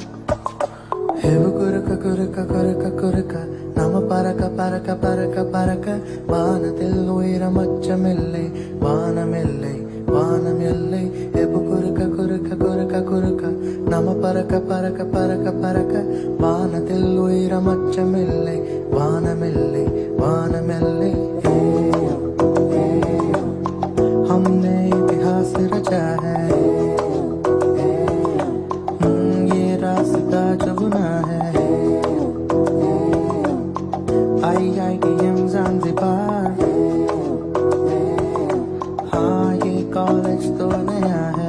कुरका कुरका कुरका कुरका हमने इतिहास रचा है. हम परका परका परका परका ये रास्ता जो बुना है.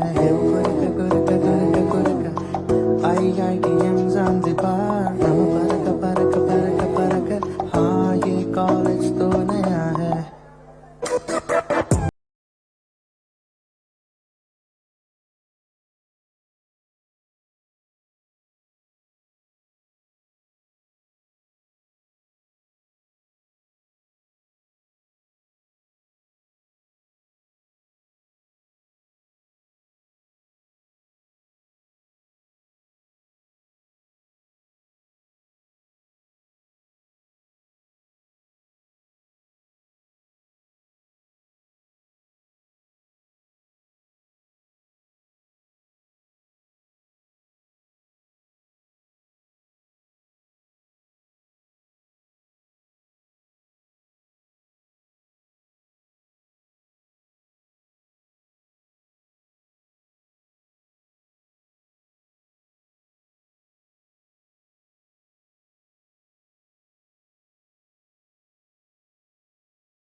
That was fantastic. Another round of applause, please.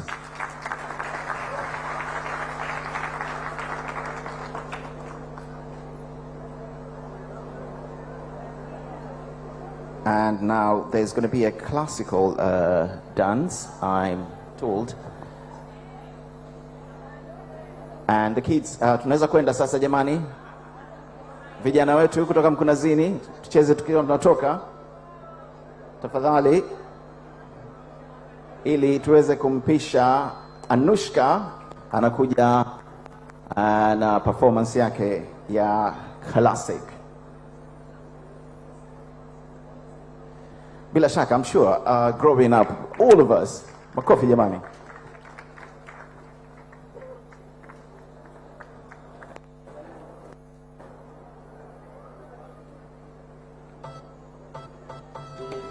Asanteni sana vijana. Asanteni sana. Asanteni sana. All right. So, there's another performance coming from Anushka.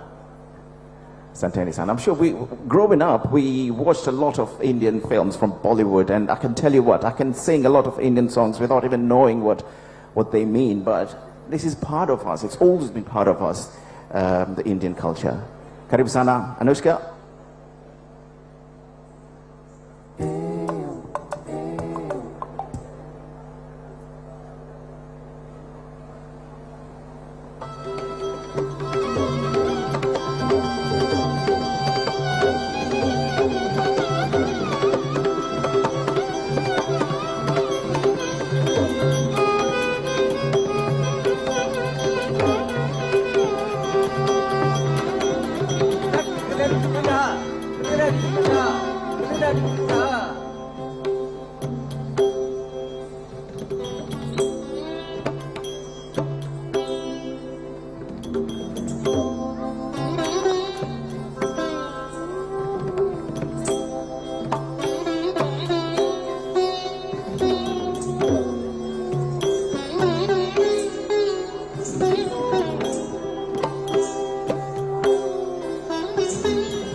What a performance. A round of applause. Makofi jamani kwa binti yetu huyu akicheza wimbo huo. Nichukue nafasi hii pia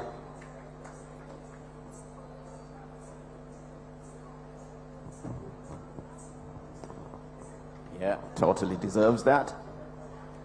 Handshake with the president. Anaitwa Anushka ndio amefanya performance hii. Makofi tafadhali kwa Anushka jamani. Once again, a round of applause to Anushka. That was amazing. Honestly, just want to acknowledge the presence of Professor Musa Asad who's the former Controller and Auditors General, Deputy Education Minister for Zanzibar, Ali Gulam, former Chief Secretary, Abdul Hamid Mzee, who's here with us as well, and the District Commissioner for Magharibi B, Hamida Musa Hamis. And now we're getting closer. I'm going to invite now the one and only Honorable Leila Mohammed Musa, who is our host, so that she can invite our chief guest. Karibu sana, Waziri Leila.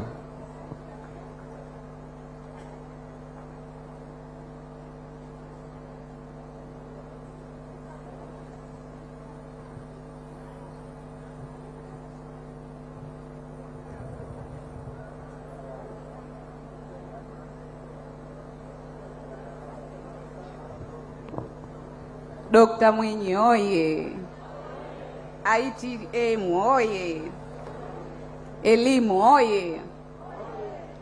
Asanteni sana Mheshimiwa Rais wa Zanzibar na Mwenyekiti wa Baraza la Mapinduzi, Mheshimiwa Dr. Hussein Ali Mwinyi, Mheshimiwa Mama Mariam Mwinyi, mke wa Rais wa Zanzibar na Mwenyekiti wa Baraza la Mapinduzi, Mheshimiwa Balozi wa India nchini Tanzania, mwakilishi wa Mheshimiwa Waziri wa Mambo ya Nje wa India, Mheshimiwa Spika wa Baraza la Wawakilishi, Mwanasheria Mkuu, Mheshimiwa Mwanasheria Mkuu wa Serikali ya Mapinduzi ya Zanzibar, Mheshimiwa Mkuu wa Mkoa wa Mjini Magharibi, natambua uwepo wa Katibu Mkuu Kiongozi na Katibu wa Baraza la Mapinduzi,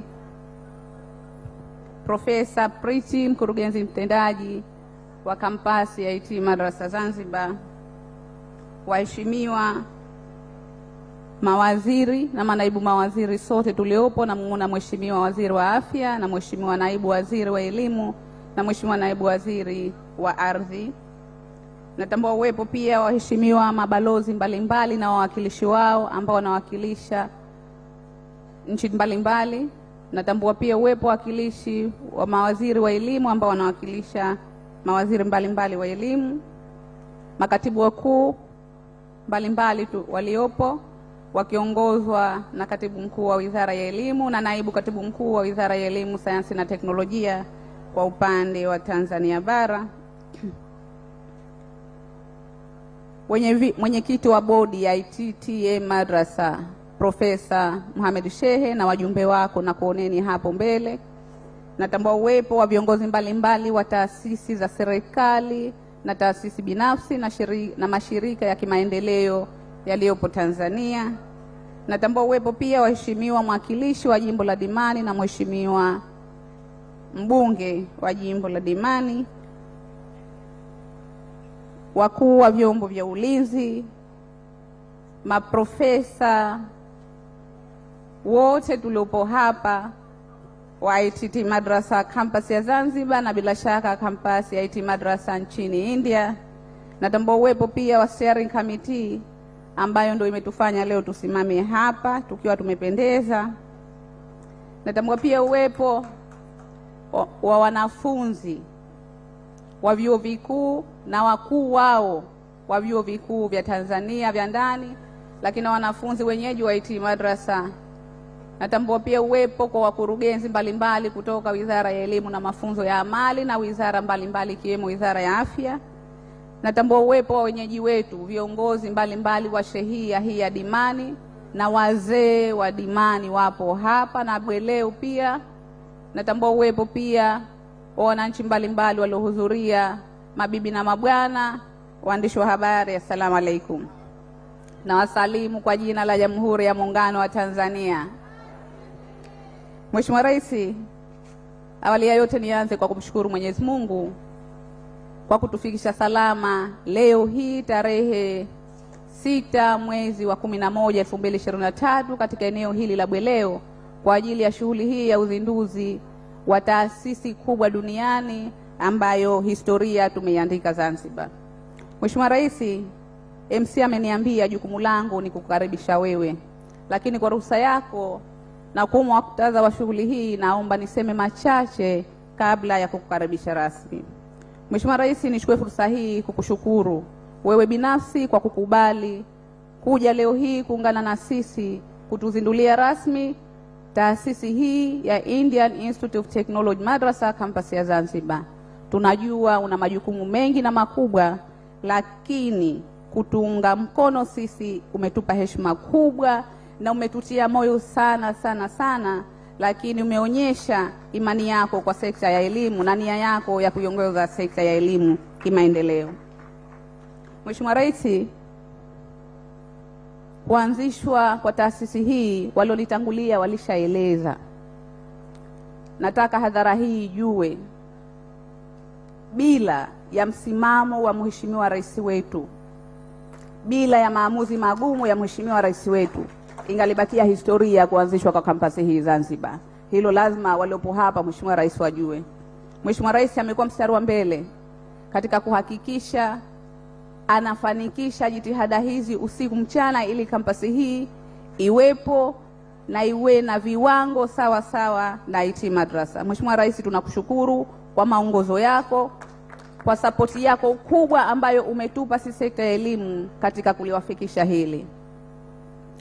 Mara ya mwanzo Mheshimiwa unatuletea agizo Wizara ya Elimu tusimamie kuanzishwa chuo hichi, ilikuwa mwezi Novemba, nakumbuka tarehe 14 Novemba. Na ukataka niende India ambapo nilisafiri tarehe 17 ili chuo hichi kianzwe. Kwa hiyo first discussion ambayo ndio mwanzo tunasema inaanza kuanzishwa kwa chuo hichi tulianza Novemba mwaka jana. Wakati nakutana na timu ya IT Madrasa India, nilipofika wakanambia, Mheshimiwa, sisi tumeshakubaliana na Mheshimiwa Rais na alishatuambia kama anataka mwakani tuanze kufundisha Zanzibar. Kwa hiyo kama umekuja huku uondoke na work plan ambayo tutaenda kuitekeleza kwa pamoja ili mwisho wa siku Oktoba 2023 chuo hichi kianze. Ilikuwa si rahisi. Na udogo wangu huu nilizidi kuwa mdogo kwa kweli. Lakini alhamdulillah support ya Mheshimiwa Rais ilikuwa kubwa sana kwetu na alitupa comfort na trust ya kutuaminisha kama tunaweza na tunaweza kulisimamia hili. Mheshimiwa, tunakushukuru. Tunakushukuru sana sana sana. Tunamwomba Mwenyezi Mungu aendelee kuwezidishia hekima na busara katika kutuongoza sisi wasaidizi wako katika kutekeleza yale ambayo ni vipaumbele vyako kwa ajili ya maslahi mapana ya taifa letu. Mheshimiwa mgeni rasmi, kwa kipekee pia nimshukuru Mheshimiwa Rais wa Jamhuri ya Muungano wa Tanzania Dr. Samia Suluhu Hassan. Amekuwa ni rais ambaye diplomasia ya taifa la Tanzania inakuwa kwa sababu ya jitihada mbalimbali ambazo wamekuwa kizichukua mkishirikiana kwa pamoja, na ndio maana marais wetu nyinyi wawili mumeongeza imani kwa nchi zote rafiki duniani kuwa na imani na Tanzania, kuwa na imani Zanzibar, na ndio maana leo tunaanzisha taasisi hii hapa Zanzibar. Mheshimiwa Rais, taasisi hii ilishatolewa maelezo, lakini naamini ilitolewa maelezo kwa Kiingereza. Maprofesa wote waliokuja hapa walieleza. Taasisi hii ni ya kwanza kwa ubora nchini India kuliko ni vyuo vyote tunavyovijua. That is the best university ranked. Lakini katika masuala ya teknolojia pia ni first ranked katika nchi ya India. Tukija kwa general kwa dunia tunasema ni chuo kama 253. Lakini ukiangalia vyuo vyetu Tanzania vyote tulivyonavyo vinaanza katika hadhi ya dunia ni 1000 na. Kwa hiyo hichi ikiwa ni cha 200 kwa dunia nzima, we are very far, very far. Asante sana Mheshimiwa Rais kwa kutuletea neema hii katika visiwa vyetu. Mheshimiwa Rais, kwa mwaka huu ni wanafunzi 46 ambao wameanza na programu ambazo zimeanza kufundishwa ni degree ya kwanza na degree ya pili katika fani ya data science and artificial intelligence. Ni habari njema na za kufurahisha kwamba katika wanafunzi hawa 46, 21 ni wa Tanzania. Haijawahi kutokea katika historia ya taifa hili. Na ni habari njema kwamba Professor Prisi ananiambia kwamba wanafunzi wa Tanzania they are good and very competent na wana compete duniani kote. Utaratibu wa kupatikana kwa wanafunzi hawa katika chuo hichi kilitangazwa katika website yao ya chuo.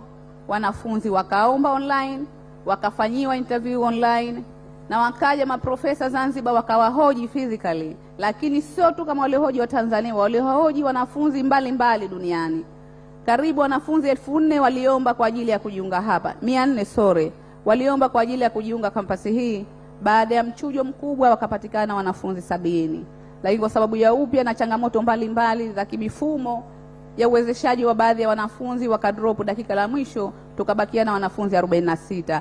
Huu ni mwanzo mzuri ambao tumeanza, Mheshimiwa Rais, na tunaahidi tutauendeleza. Mheshimiwa Rais, chuo hichi kiko sehemu ya Bweleo, kipo Tanzania.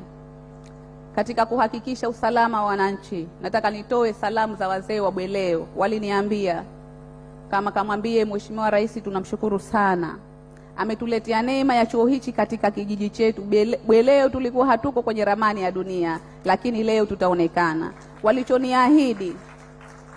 Walichoniahidi ni kuwa watakuwa majirani wema na wanafunzi wote wa kigeni ambao wako hapa na wanasoma. Hiyo ndo ahadi yao kwao.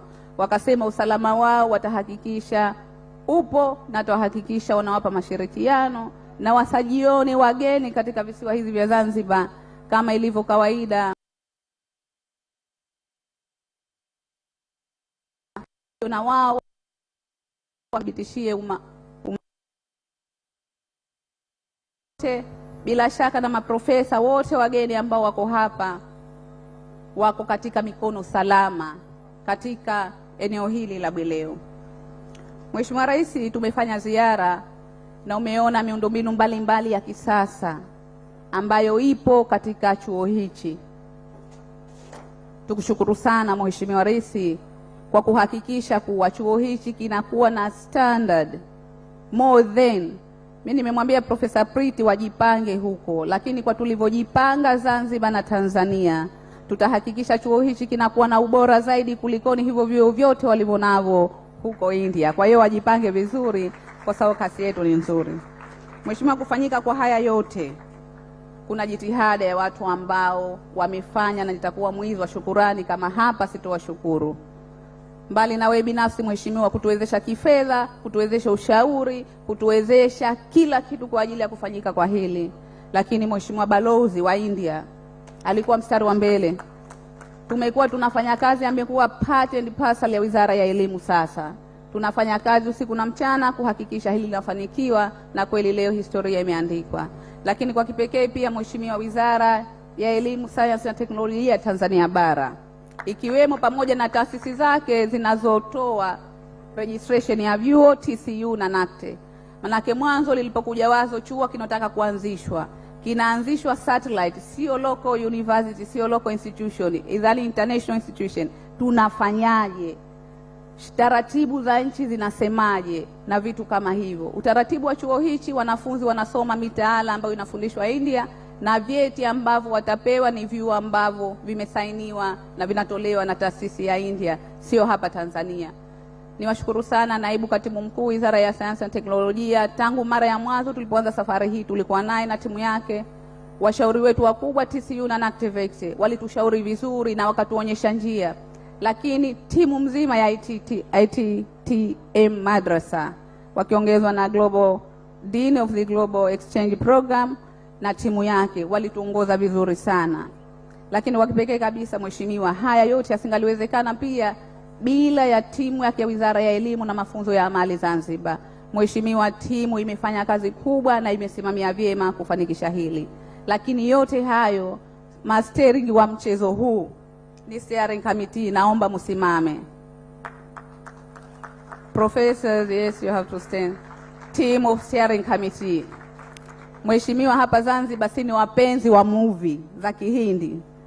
Huwa kuna mtu tunamwita steering, hawa ndio mastering wetu ambao leo wametusimamisha hapa. Naomba tuwapigie makofi tafadhali.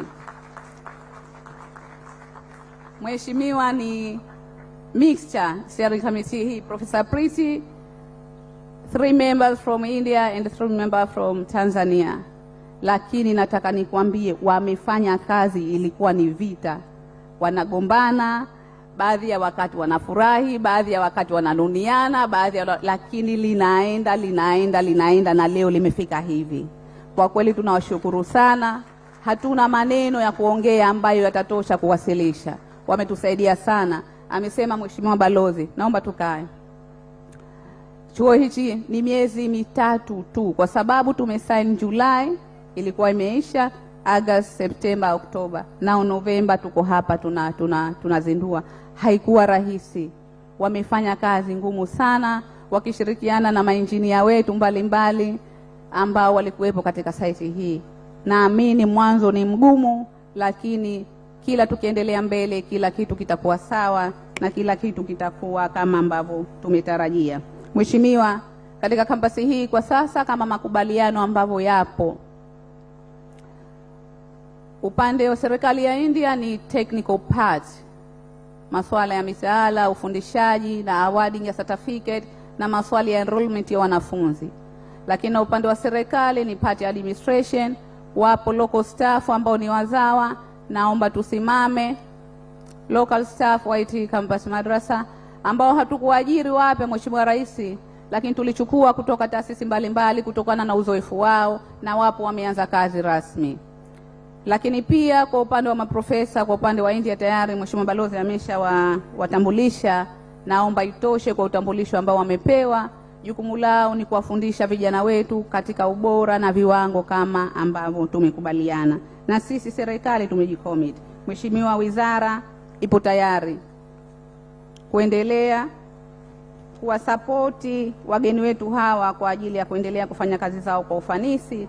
Lakini kwa sababu kampasi hii ni mpya Mheshimiwa, hapa tuliposimama ni shamiana, tunaweza kulitumia na zipo taasisi mbalimbali hapa. Nitumie fursa hii kuambia katika kampasi hii kuna ukumbi wa kisasa na bora ambao una vifaa vya kisasa.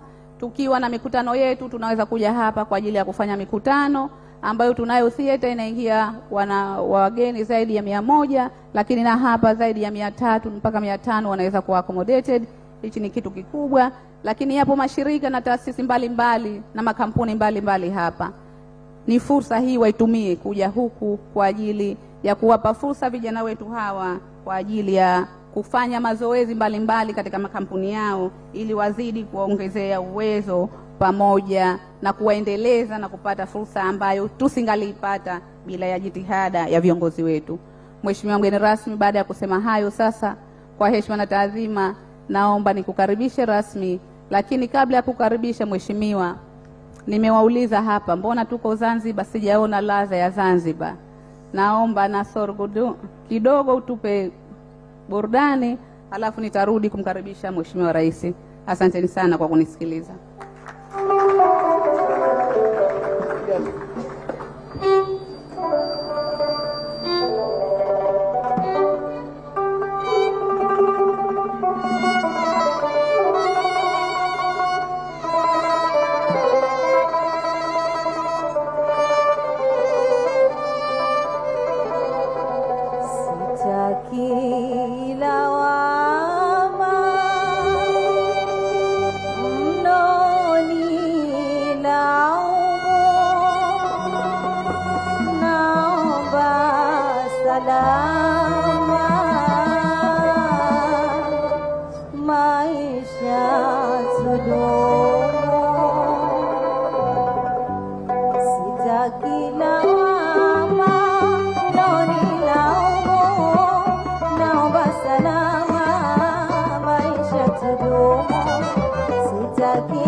Karibuni Zanzibar, zati Zanzibar.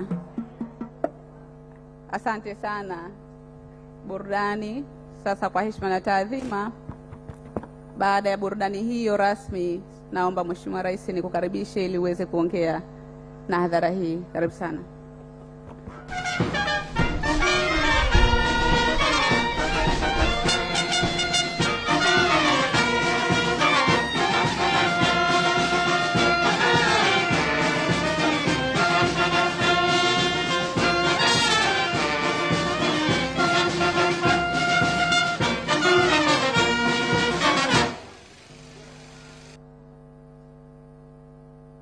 Mheshimiwa Spika wa Baraza la Wawakilishi, Mheshimiwa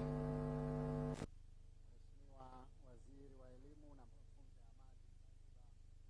na Mafunzo ya Amali, Mwanasheria Mkuu wa Serikali, Waheshimiwa mawaziri na naibu mawaziri mliopo hapa, Mkuu wa Mkoa wa Mjini Magharibi, Mheshimiwa Balozi wa India nchini Tanzania, Katibu Mkuu Kiongozi na makatibu wakuu wa Serikali ya Jamhuri ya Muungano na Serikali ya Mapinduzi ya Zanzibar, Professor Priti, Director in Charge wa IIT Madras Zanzibar Kampas, makamu wakuu wa vyuo vikuu mbalimbali, mliopo hapa, watendaji na watumishi wa Wizara ya Elimu na Mafunzo ya Amali, wawakilishi wa taasisi za elimu zikiwemo TCU, NACTVET, vyuo vikuu na wengine mliopo, ndugu wanafunzi na wakufunzi wa chuo hiki, wageni waalikwa, mabibi na mabwana, assalamu alaikum. Nianze kwa kumshukuru Mwenyezi Mungu mwingi wa rehema kwa kutujalia uhai na afya njema na kutuwezesha kuhudhuria katika shughuli ya uzinduzi wa kampasi ya taasisi ya India Institute of Technology Madras hapa Zanzibar. Nachukua fursa hii kutoa shukurani kwa Wizara ya Elimu na Mafunzo ya Amali kwa ushirikiano na wenzao wa India Institute of Technology kwa maandalizi mazuri hadi kufikia hatua hii ya leo ya uzinduzi rasmi wa taasisi hii.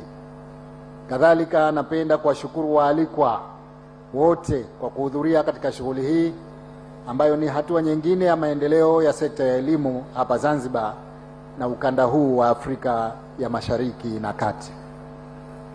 Wageni waalikwa na ndugu wananchi, maelezo kuhusiana na wazo la kuanzisha kampasi hii na hatua zilizopitiwa yameshaelezwa kwa urefu na Waziri wa Elimu na Mafunzo ya Amali Zanzibar.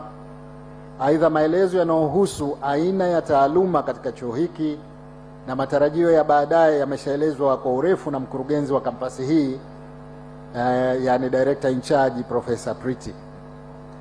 Bila ya shaka sote tumeelewa kuwa IITM ni taasisi ya elimu ambayo imeonyesha mafanikio makubwa katika kukuza ujuzi katika teknolojia na uvumbuzi nchini India.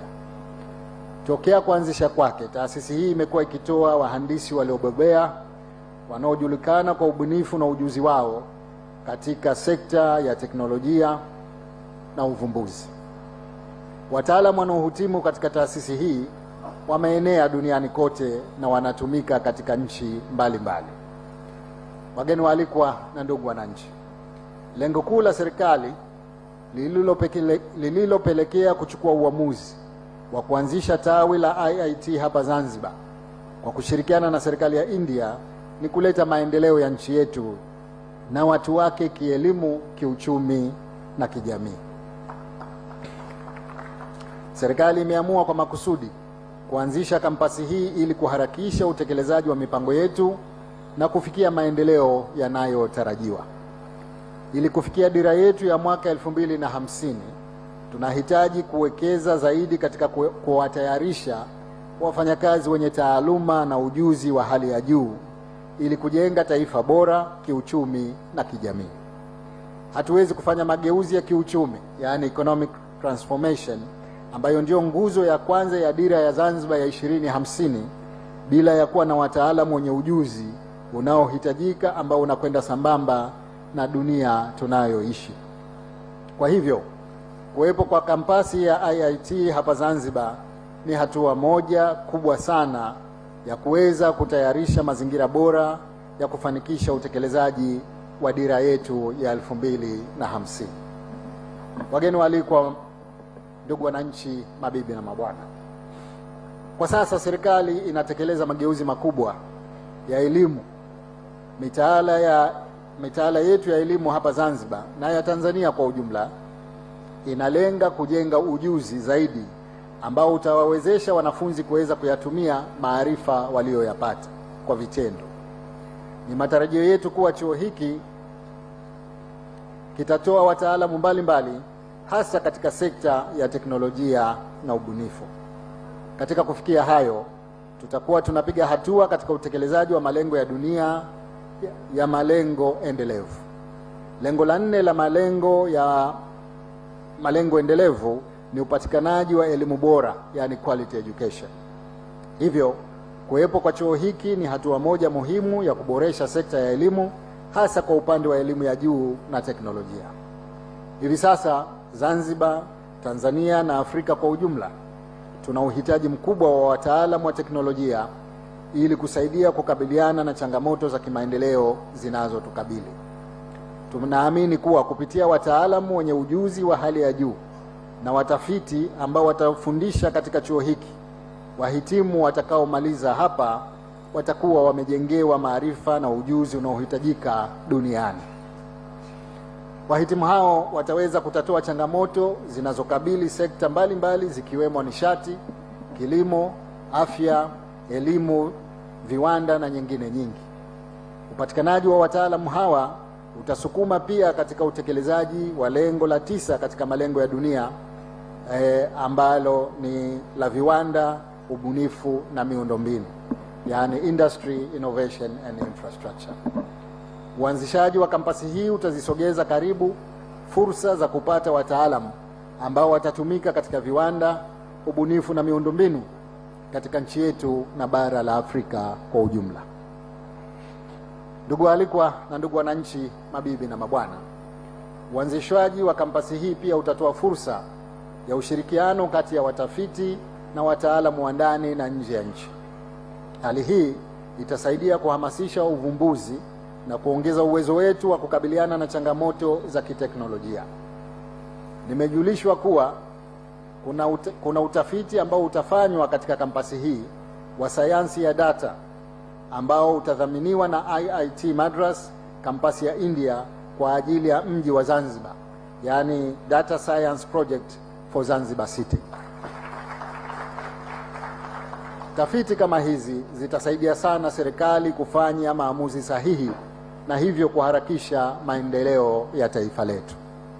Mbali na faida za kielimu, kuwepo kwa kampasi hii hapa Zanzibar kutasaidia kukuza ushirikiano na utamaduni kwa kuishi pamoja watu wa mataifa mbalimbali.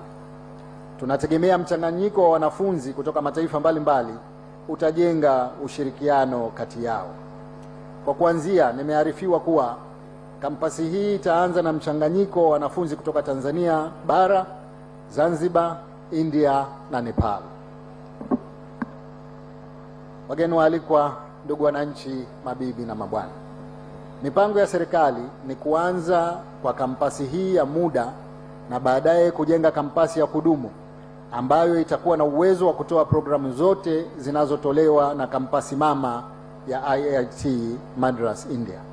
Hatua hiyo itatanua zaidi fursa za kitaaluma na uzalishaji wa wataalamu wengi na wafani nyingi zaidi ili kuleta mafanikio katika taaluma ya teknolojia. Nitoe wito kwa vyuo vya ndani ya nchi kuona kuwa kuwepo kwa chuo hiki hapa Zanzibar ni fursa ya kuanzisha ushirikiano nao ili kukuza uwezo na hadhi ya vyuo vyao. Mpaka sasa naambiwa kuwa kuna vyuo 4 ambavyo tayari vimeshakuwa na MOU na IIT Zanzibar. Vyuo hivyo ni University of Birmingham, UK, African School of Economics, Deakin University, Australia, Nigerian University of Technology and Management cha Nigeria.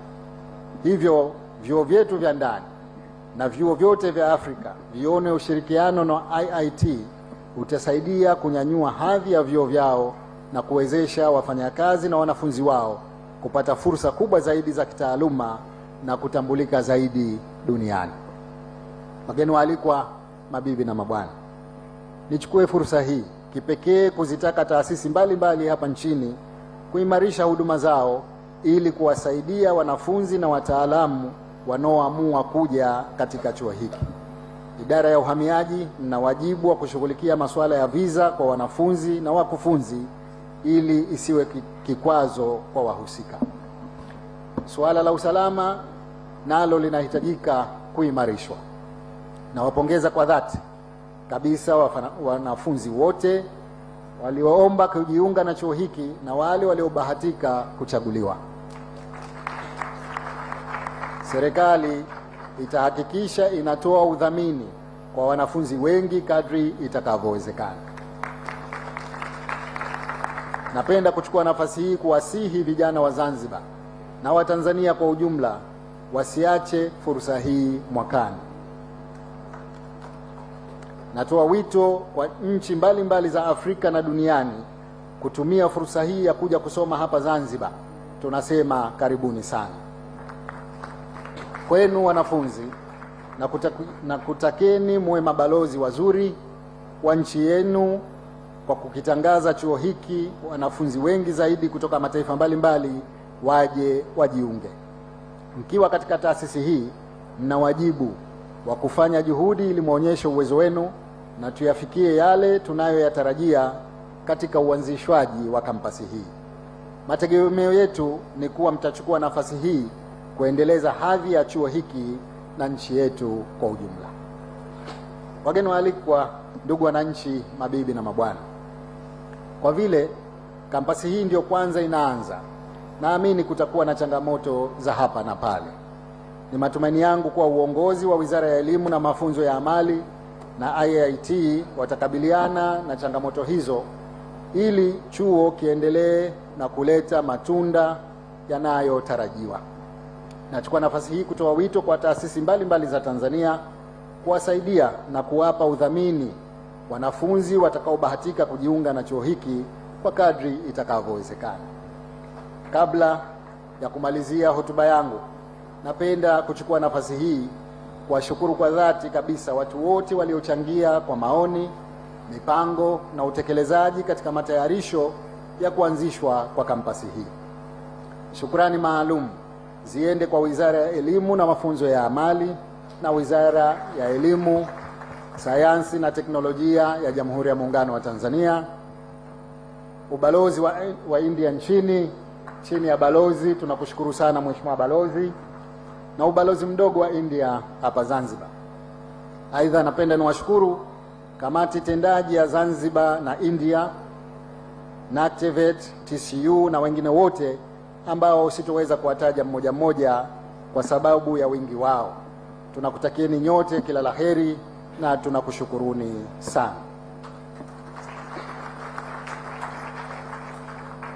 Sasa kabla sijamaliza, niseme kwamba nilikuwa na ndoto. Moja katika ndoto zangu kwa Zanzibar ni kuifanya Zanzibar kituo cha vyuo vikuu vya kimataifa hapa Zanzibar. Leo nina furaha sana kwa sababu sasa sio ndoto tena. Sasa ni reality. Na kwa kweli katika ndoto yangu hiyo sikuwahi kufikiria kwamba chuo kikuu cha kwanza kitakachokuja Zanzibar kitakuwa ni miongoni mwa vyuo vikuu bora duniani kama hiki cha IIT. Nataka niwaeleze Wazanzibari na wa Tanzania kwa ujumla kwamba hapa tumefanya kazi nzuri sana ya kukileta chuo hiki hapa, na ni matumaini yangu kwamba vyuo vingine vingi vitafata, lakini kwa ubora hiki ni chuo ambacho ni bora sana duniani.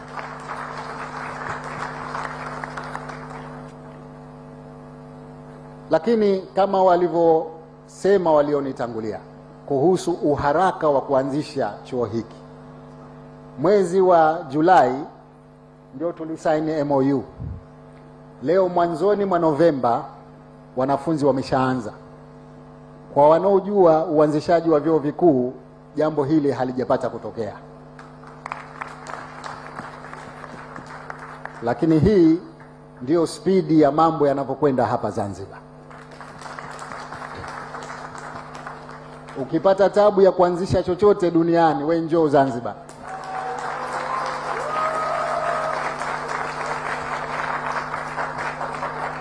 Sisi hapa tuna kasi ya aina yake. Naona mheshimiwa hapa anasema 5G.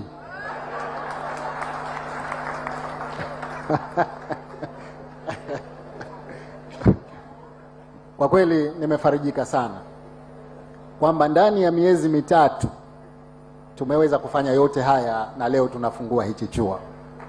Lakini kikubwa zaidi, kabla sijafika hapa leo, nilikwenda Fumba kuangalia eneo lililotengwa kwa ajili ya kampasi ya kudumu, zaidi ya eka 250.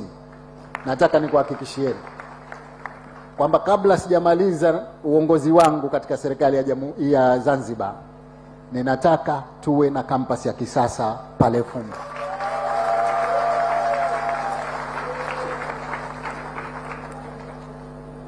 Nitapenda tupate ushirikiano wa serikali ya India, lakini kama nchi tutahakikisha sisi wenyewe tunawekeza vya kutosha ili tuwe tuna campus ya aina yake hapa Zanzibar.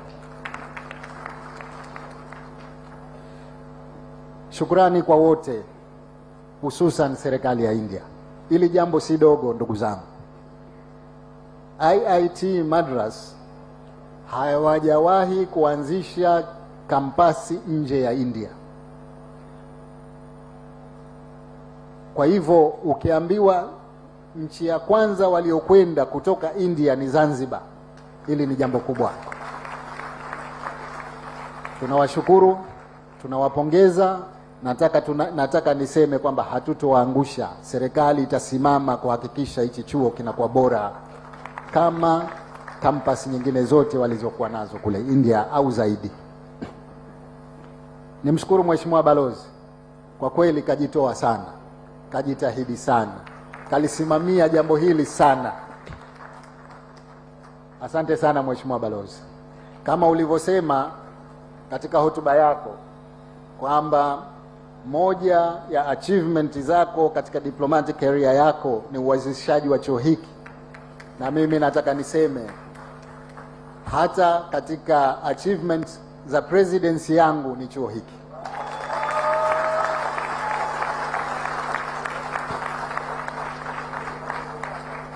Mwisho niwashukuru sana steering committee. Tukizungumza miezi mitatu, kazi hiyo imefanywa na steering committee. Nawapongeza sana. Walikuja kwangu wakaniambia, mkitaka kufanya utekelezaji wa jambo hili ufuate sheria ya manunuzi ya umma, hatufiki. Na kweli, maana leo tungekuwa ndo kwanza tunatafuta mshauri elekezi. Nikatoa kibali, nikasema serikali itatoa fedha, tutakupeni fedha, nunueni popote, kuanzia sasa ndani ya miezi mitatu tufungue chuo. Kwa hivyo ninataka nimwambie CAG, nimwambie Zaeka, niwaambie wote, kibali cha kuyafanya haya nimetoa mie.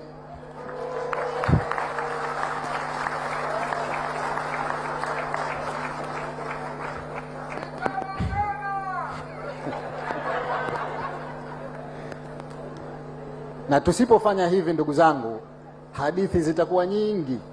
Mwaka mzima watu tunahangaika na utaratibu, mchakato, mambo ambayo hayaishi. Masuala ya utaratibu na michakato yawepo, lakini kwa spidi ya aina yake. Zanzibar tunataka watu wakija kuwekeza, baada ya muda mfupi wao wamepata kila kitu cha kuwekeza. Baada ya kusema hayo, sasa napenda kutamka kwa kampasi ya taasisi ya IIT Madras hapa Zanzibar imezinduliwa rasmi. Asanteni sana kwa kunisikia. Asante sana.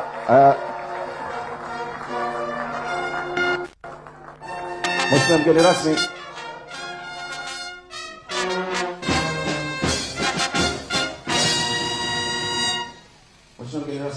najua umeshatamka, lakini kuna kitendo cha kufanya hapa cha kuashiria uzinduzi rasmi wa kampasi hii. Nitakuomba kwa hisani yako ubonyeze hicho kitufe hapa kwa nguvu kidogo, ili tuweze kuashiria kuzindua rasmi. Yeah. Makofi jamani.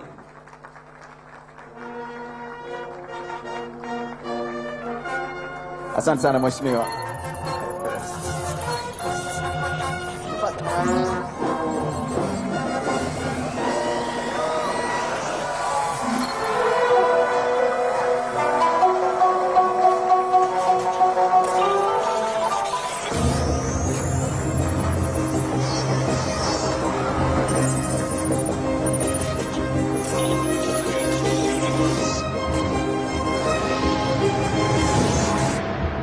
Thank you very much.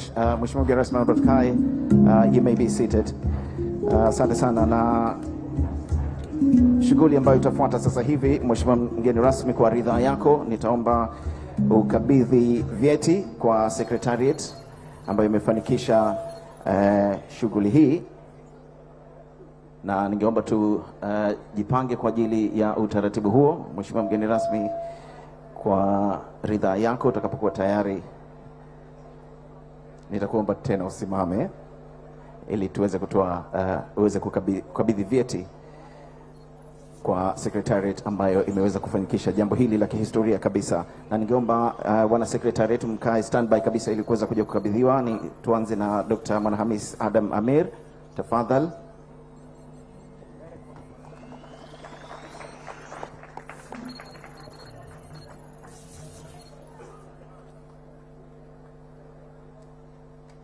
Wapige picha.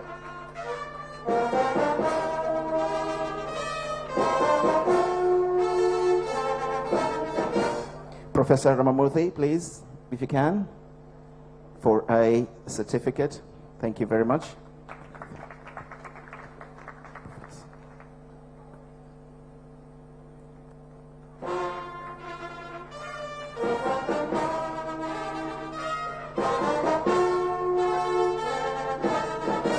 Professor Raghunathan Rangasamy, please. Makofi jamani kwa hii ndo kamati ambayo imefanikisha jambo letu hili leo.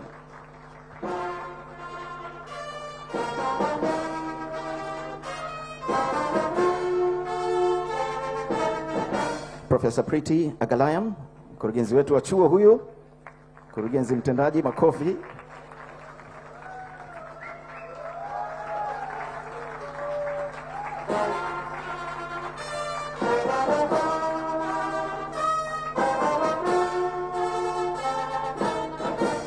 Professor Liji Philip.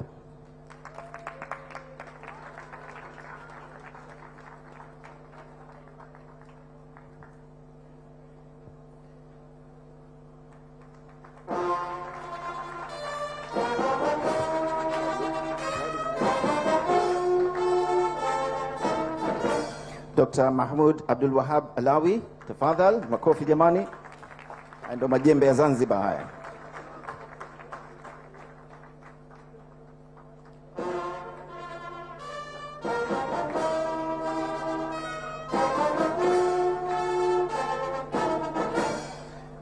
Bwana Idi Ali Idi.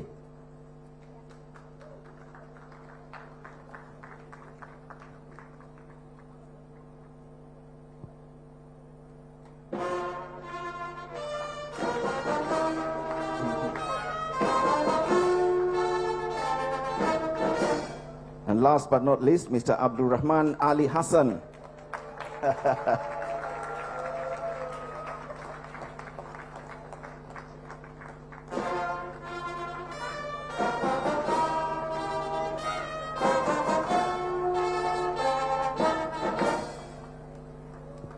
Asante sana. Before you sit, Your Excellency, we would, the India High Commissioner to Tanzania will hand over a gift.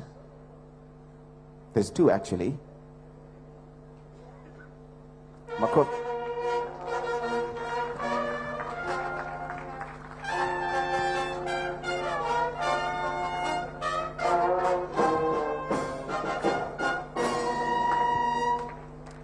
Zawadi mbili hizo kutoka India, na kutakuwa na zawadi nyingine hapa ambayo itatolewa na Professor Priti ambayo atapewa First Lady. Professor, if you can please just come across and hand over a gift to the First Lady.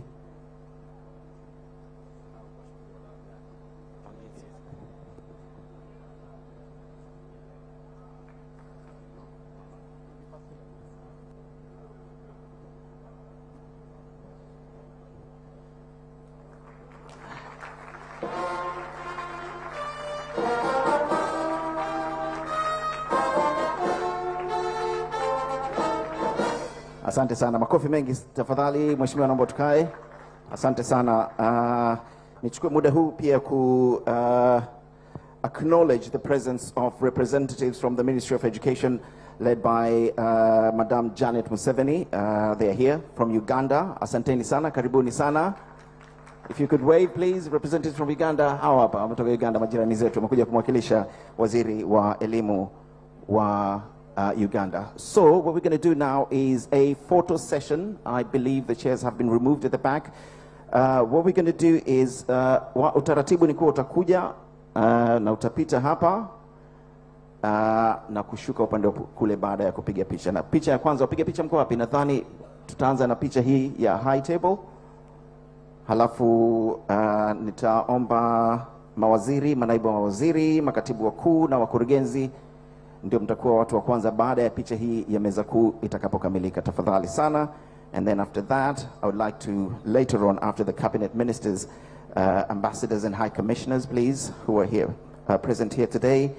And the last ones, and probably not the least, representatives from PBZ and CRDB.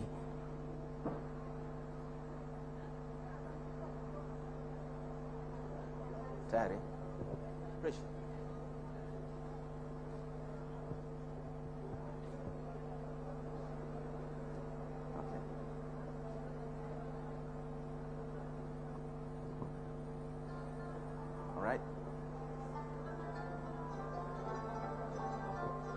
Asanteni sana. Naomba mawaziri wote tuliopo hapa, manaibu mawaziri, wakurugenzi wa taasisi mbalimbali na makatibu wakuu tafadhali.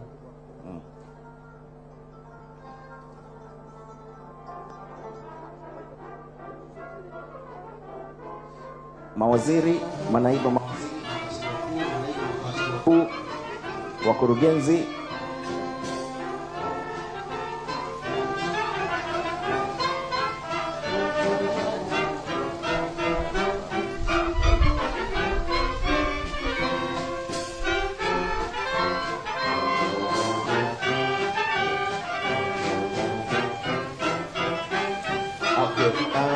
we can do it in 2 seconds. Tafadhali naomba tu ambao tujapanda kwenye meza kuu.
Board members for IITM, tafadhali.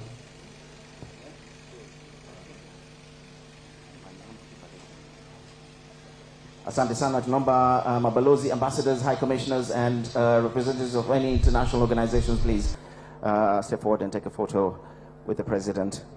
Tafadhali.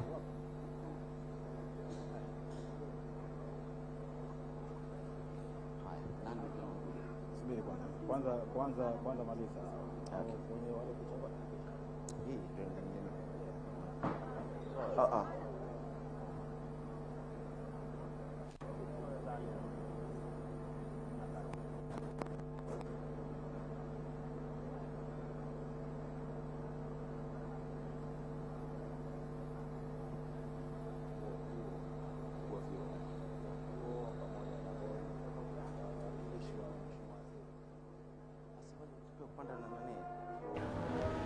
Naam, mtazamaji wa ZBC, basi hiyo ndio shughuli zima jinsi ilivyokuwa ikiendelea kule katika viunga vya Bweleo katika uzinduzi ama uwekaji wa jiwe la msingi wa chuo kikuu hiki cha India Institute of Technology, Madras Zanzibar Kampas, ambapo Mheshimiwa Rais ndio amemaliza shughuli ile, na sasa hivi nafikiri kama unavyoona ni upigaji wa picha, ndio utaratibu na protokoli zilivyo, kuweka kumbukumbu ya kitu ambacho kimefanyika kwa siku ya leo ya tarehe ya Jumatatu tarehe 6 Novemba mwaka 2023. Ni kitu kikubwa sana kama Mheshimiwa Rais alivyosema pale kwamba ukitaka jambo lako liende haraka huko duniani, basi wewe njoo Zanzibar, mambo yatakwenda haraka.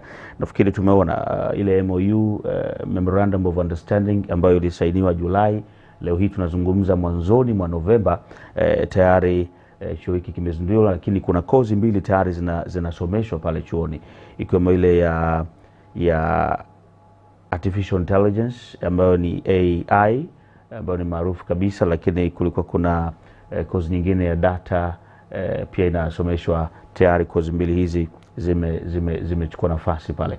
Kwa hiyo ni nafasi na ni fursa kubwa sana kwa vijana wa Zanzibar, na pia katika maelezo kama ulivyosikia, ni chuo ambacho kampasi yake ya kwanza nje ya India kuja Zanzibar. Tunaona ukubwa wa chuo hiki ambacho kipo kule India, lakini pia tunaona namna gani vijana wanaweza kupata fursa ya kuweza kutumia fursa hizi za kielimu katika chuo hiki cha IIT, ambapo makao makuu yake hapo kule nchini India.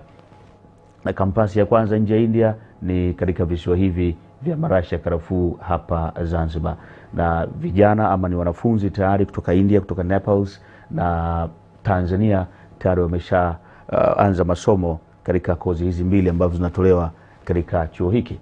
Kwa hiyo utaona ni namna gani serikali imeweza kuweka miundombinu salama na mizuri kwenye eneo la elimu. Lakini kama Mheshimiwa Rais alivyosema, kuna hekta zile 250 zimetolewa kule Fumba, na alifika kuzikagua zile hekta. Angetamani kabla hajamaliza uongozi wake, basi chuo hiki kingekuwa tayari kishamaliza ujenzi na kinakuwa ni chuo bora zaidi katika visiwa hivi vya marashi ya karafuu.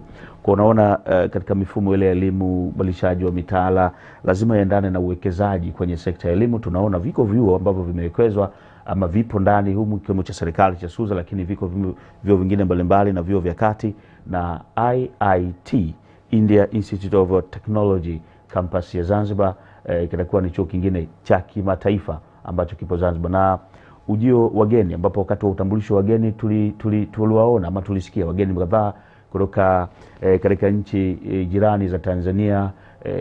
Nini maana yake? Maana unaona namna gani ukaribu uliokuwepo. Hata mwisho hapo walikuwa wanatambulishwa wageni kutoka nchini Uganda, ambaye wamemwakilisha waziri wa elimu wa Uganda. Na tunatarajia wanafunzi wengi kutoka katika nchi jirani ikiwemo Uganda, lakini Kenya, Rwanda, Burundi na nyinginezo barani Afrika. Na ni kituo ama ni campus ya kwanza itakuwa kwa bara la Afrika ni ndani ya visiwa hivi marashi ya karafuu. Na uendelezaji wa picha ambazo ndio unaendelea hivi sasa kwa mujibu wa protokali ambazo zinafanyika katika eneo hili la pale Bweleo. Na hakika leo wananchi wa Bweleo watakuwa na furaha kubwa sana. Na kimoja ambacho alizungumza pale Mheshimiwa Waziri Leila, Waziri wa Elimu na Mafunzo ya Mali, Mheshimiwa Leila Mohamed Musa, alisema kwamba wananchi wa Bweleo hilo wamelipokea kwa mikono miwili, na wao watakuwa nambari moja ya ulinzi kwa kile ambacho kinachofanyika hapa katika kijiji hichi cha Bweleo, nje kidogo tu ya mji wa Zanzibar. Nafikiri hao waliovaa manjano ndio wanafunzi wenyewe ambao hivi sasa tayari wameshaanza kusoma katika chuo hiki. Na Mheshimiwa Rais alipofika alitembelea maeneo yale ya kumbi, lakini pia madarasa ambayo yanatumika, na nilikueleza awali kwamba madarasa yale ni madarasa kweli ya kiteknolojia. Pale hakuna chaki wala blackboard wala duster. Sawa?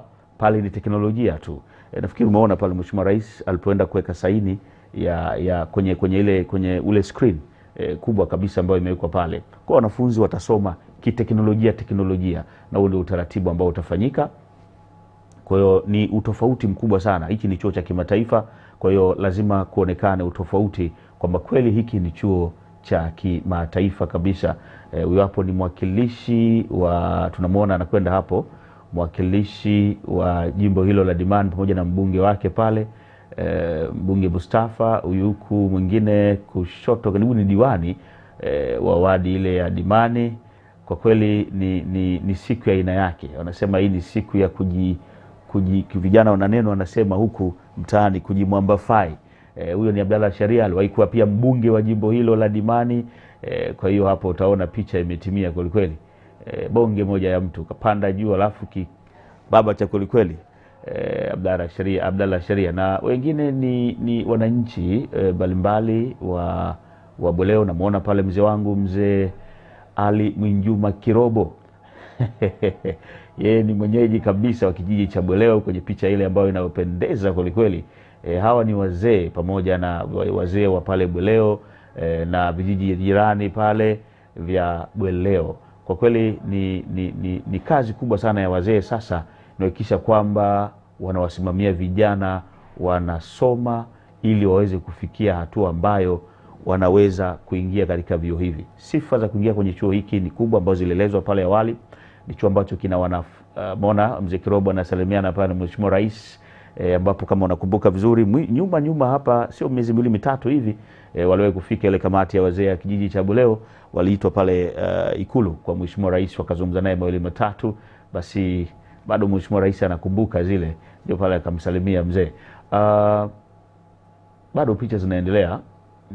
Mkurugenzi wa PBZ, benki ya watu, chaguo la watu, yuko pale na viongozi mbalimbali wakiendelea na utaratibu wa kupiga picha kama ni kumbukumbu mojawapo ya tukio ambalo limefanyika leo hii kubwa kabisa katika visiwa hivi ama katika kijiji kile cha pale Bweleo. Hii ni kumbukumbu ambayo isiyosahaulika kwa kile ambacho kimetokezea katika muda mfupi wa miezi mitatu.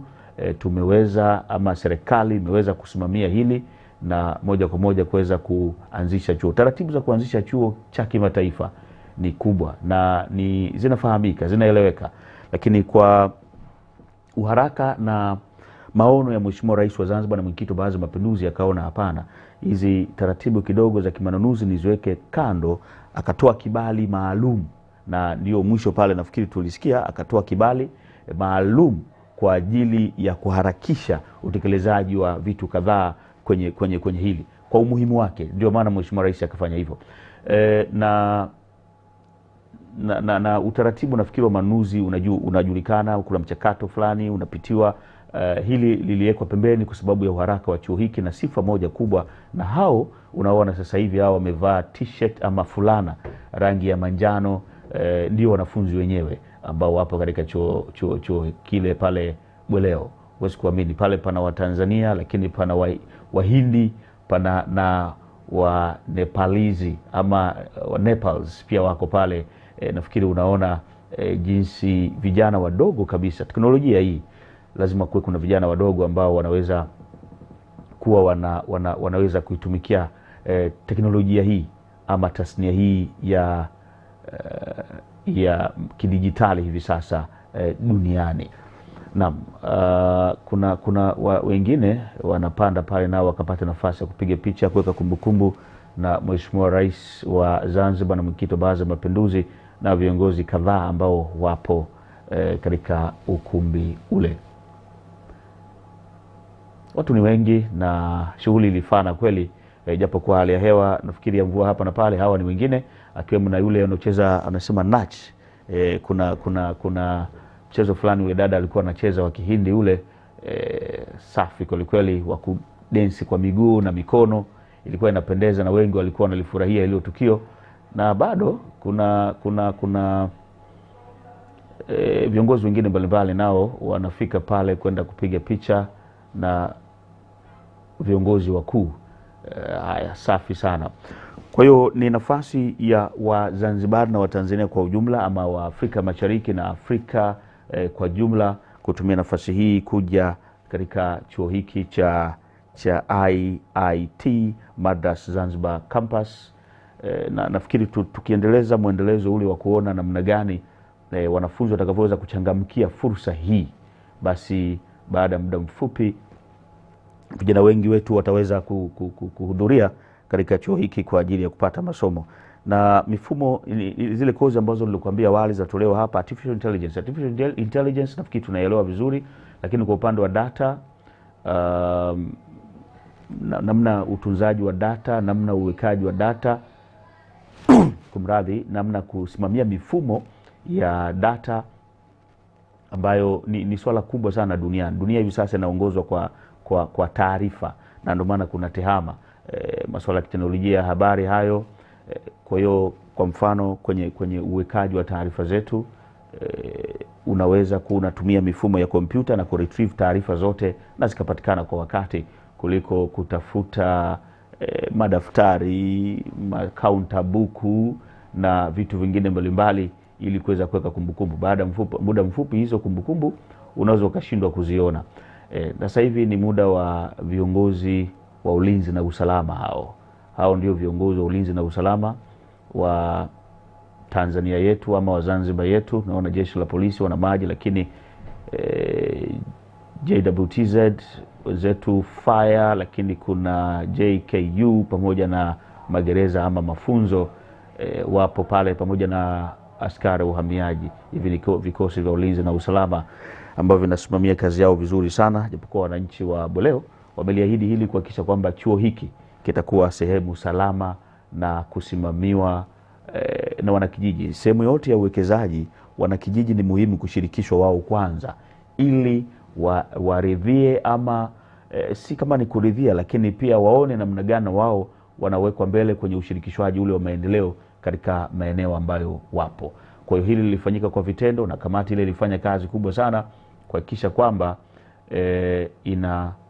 inafanya hili kwa vitendo, na leo hii ndani ya miezi mitatu chuo hiki cha IIT kutoka India kina kampasi yake ndani ya visiwa hivi, na iko nje kidogo ya mji.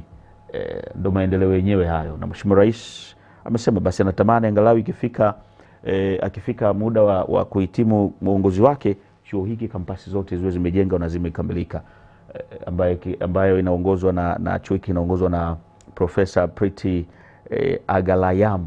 Yeye ndio mkurugenzi wa chuo hiki, na wanasema ndio mkurugenzi wa kwanza mwanamke kuongoza kampasi hii huku Zanzibar. Kwa hiyo ni mafanikio makubwa sana, nao wanawake wapo na wanaweza, na bila kuwezeshwa wanasema wao siku hizi wanaweza. Zamani anasema ndio walikuwa wanawezeshwa, siku hizi wanaweza wenyewe bila hata kuwezeshwa. Naam. Bado picha ni nyingi kweli kweli. Unapoona chuo kama hiki cha kimataifa, alafu lazima uhitaji kuwa na kumbukumbu ndogo, lazima una kumbukumbu kubwa na za kutosha ili uweze kutambulika zaidi. Naam, naona shughuli itakuwa imeishia hapo, na utaratibu mwingine utafuata. Nafikiri tumeona hii ni fursa ya vijana wetu, taifa letu kushuhudia katika teknolojia hii kubwa sana ya kidijitali, ambapo hivi sasa vijana duniani ndio wanayochangamkia. Huku kuna fursa pia ya ajira kwenye eneo la teknolojia. Tusitumie tu simu zetu za mtelezo hizi, picha hiyo muhimu na maalum, na ndani ya sekunde ama dakika 1, 2, 3 nafikiri picha utaiona moja kwa moja kwenye kurasa huko ikipepea. Waziri wa elimu katikati pale pana Salim Kikeke, nguli kabisa, huyo tunamjua vizuri, lakini pembeni huko pia kuna Dr. Rais wa Zanzibar na mwenyekiti wa Baraza la Mapinduzi. Ni moja picha kubwa sana, na inawezekana nikasema kwamba hii picha haijawahi kupigwa, ni picha ya kwanza, na kama dakika 3 hivi nafikiri moja kwa moja ukiingia kwenye mitandao huko utaiona. Kwa hiyo uone kazi ya mitandao sasa hivi inavyofanya kazi, kwa sababu ni mambo ya kidijitali hayo. Mimi nikushukuru sana wewe ambaye ulikuwa ukiniangalia, na nishukuru crew nzima ya ZBC ambayo ilikuwa kisimamia matangazo haya moja kwa moja kutoka kule Boleo katika uwekaji wa jiwe la msingi wa chuo hiki cha IIT Madras Zanzibar Kampas India Institute of Technology. Ni uzinduzi ama ni uwekaji wa jiwe la msingi ambao umefana kabisa. Tuwashukuru sana wale wote waliofanikisha matangazo haya moja kwa moja, pamoja nami Salmo Othman.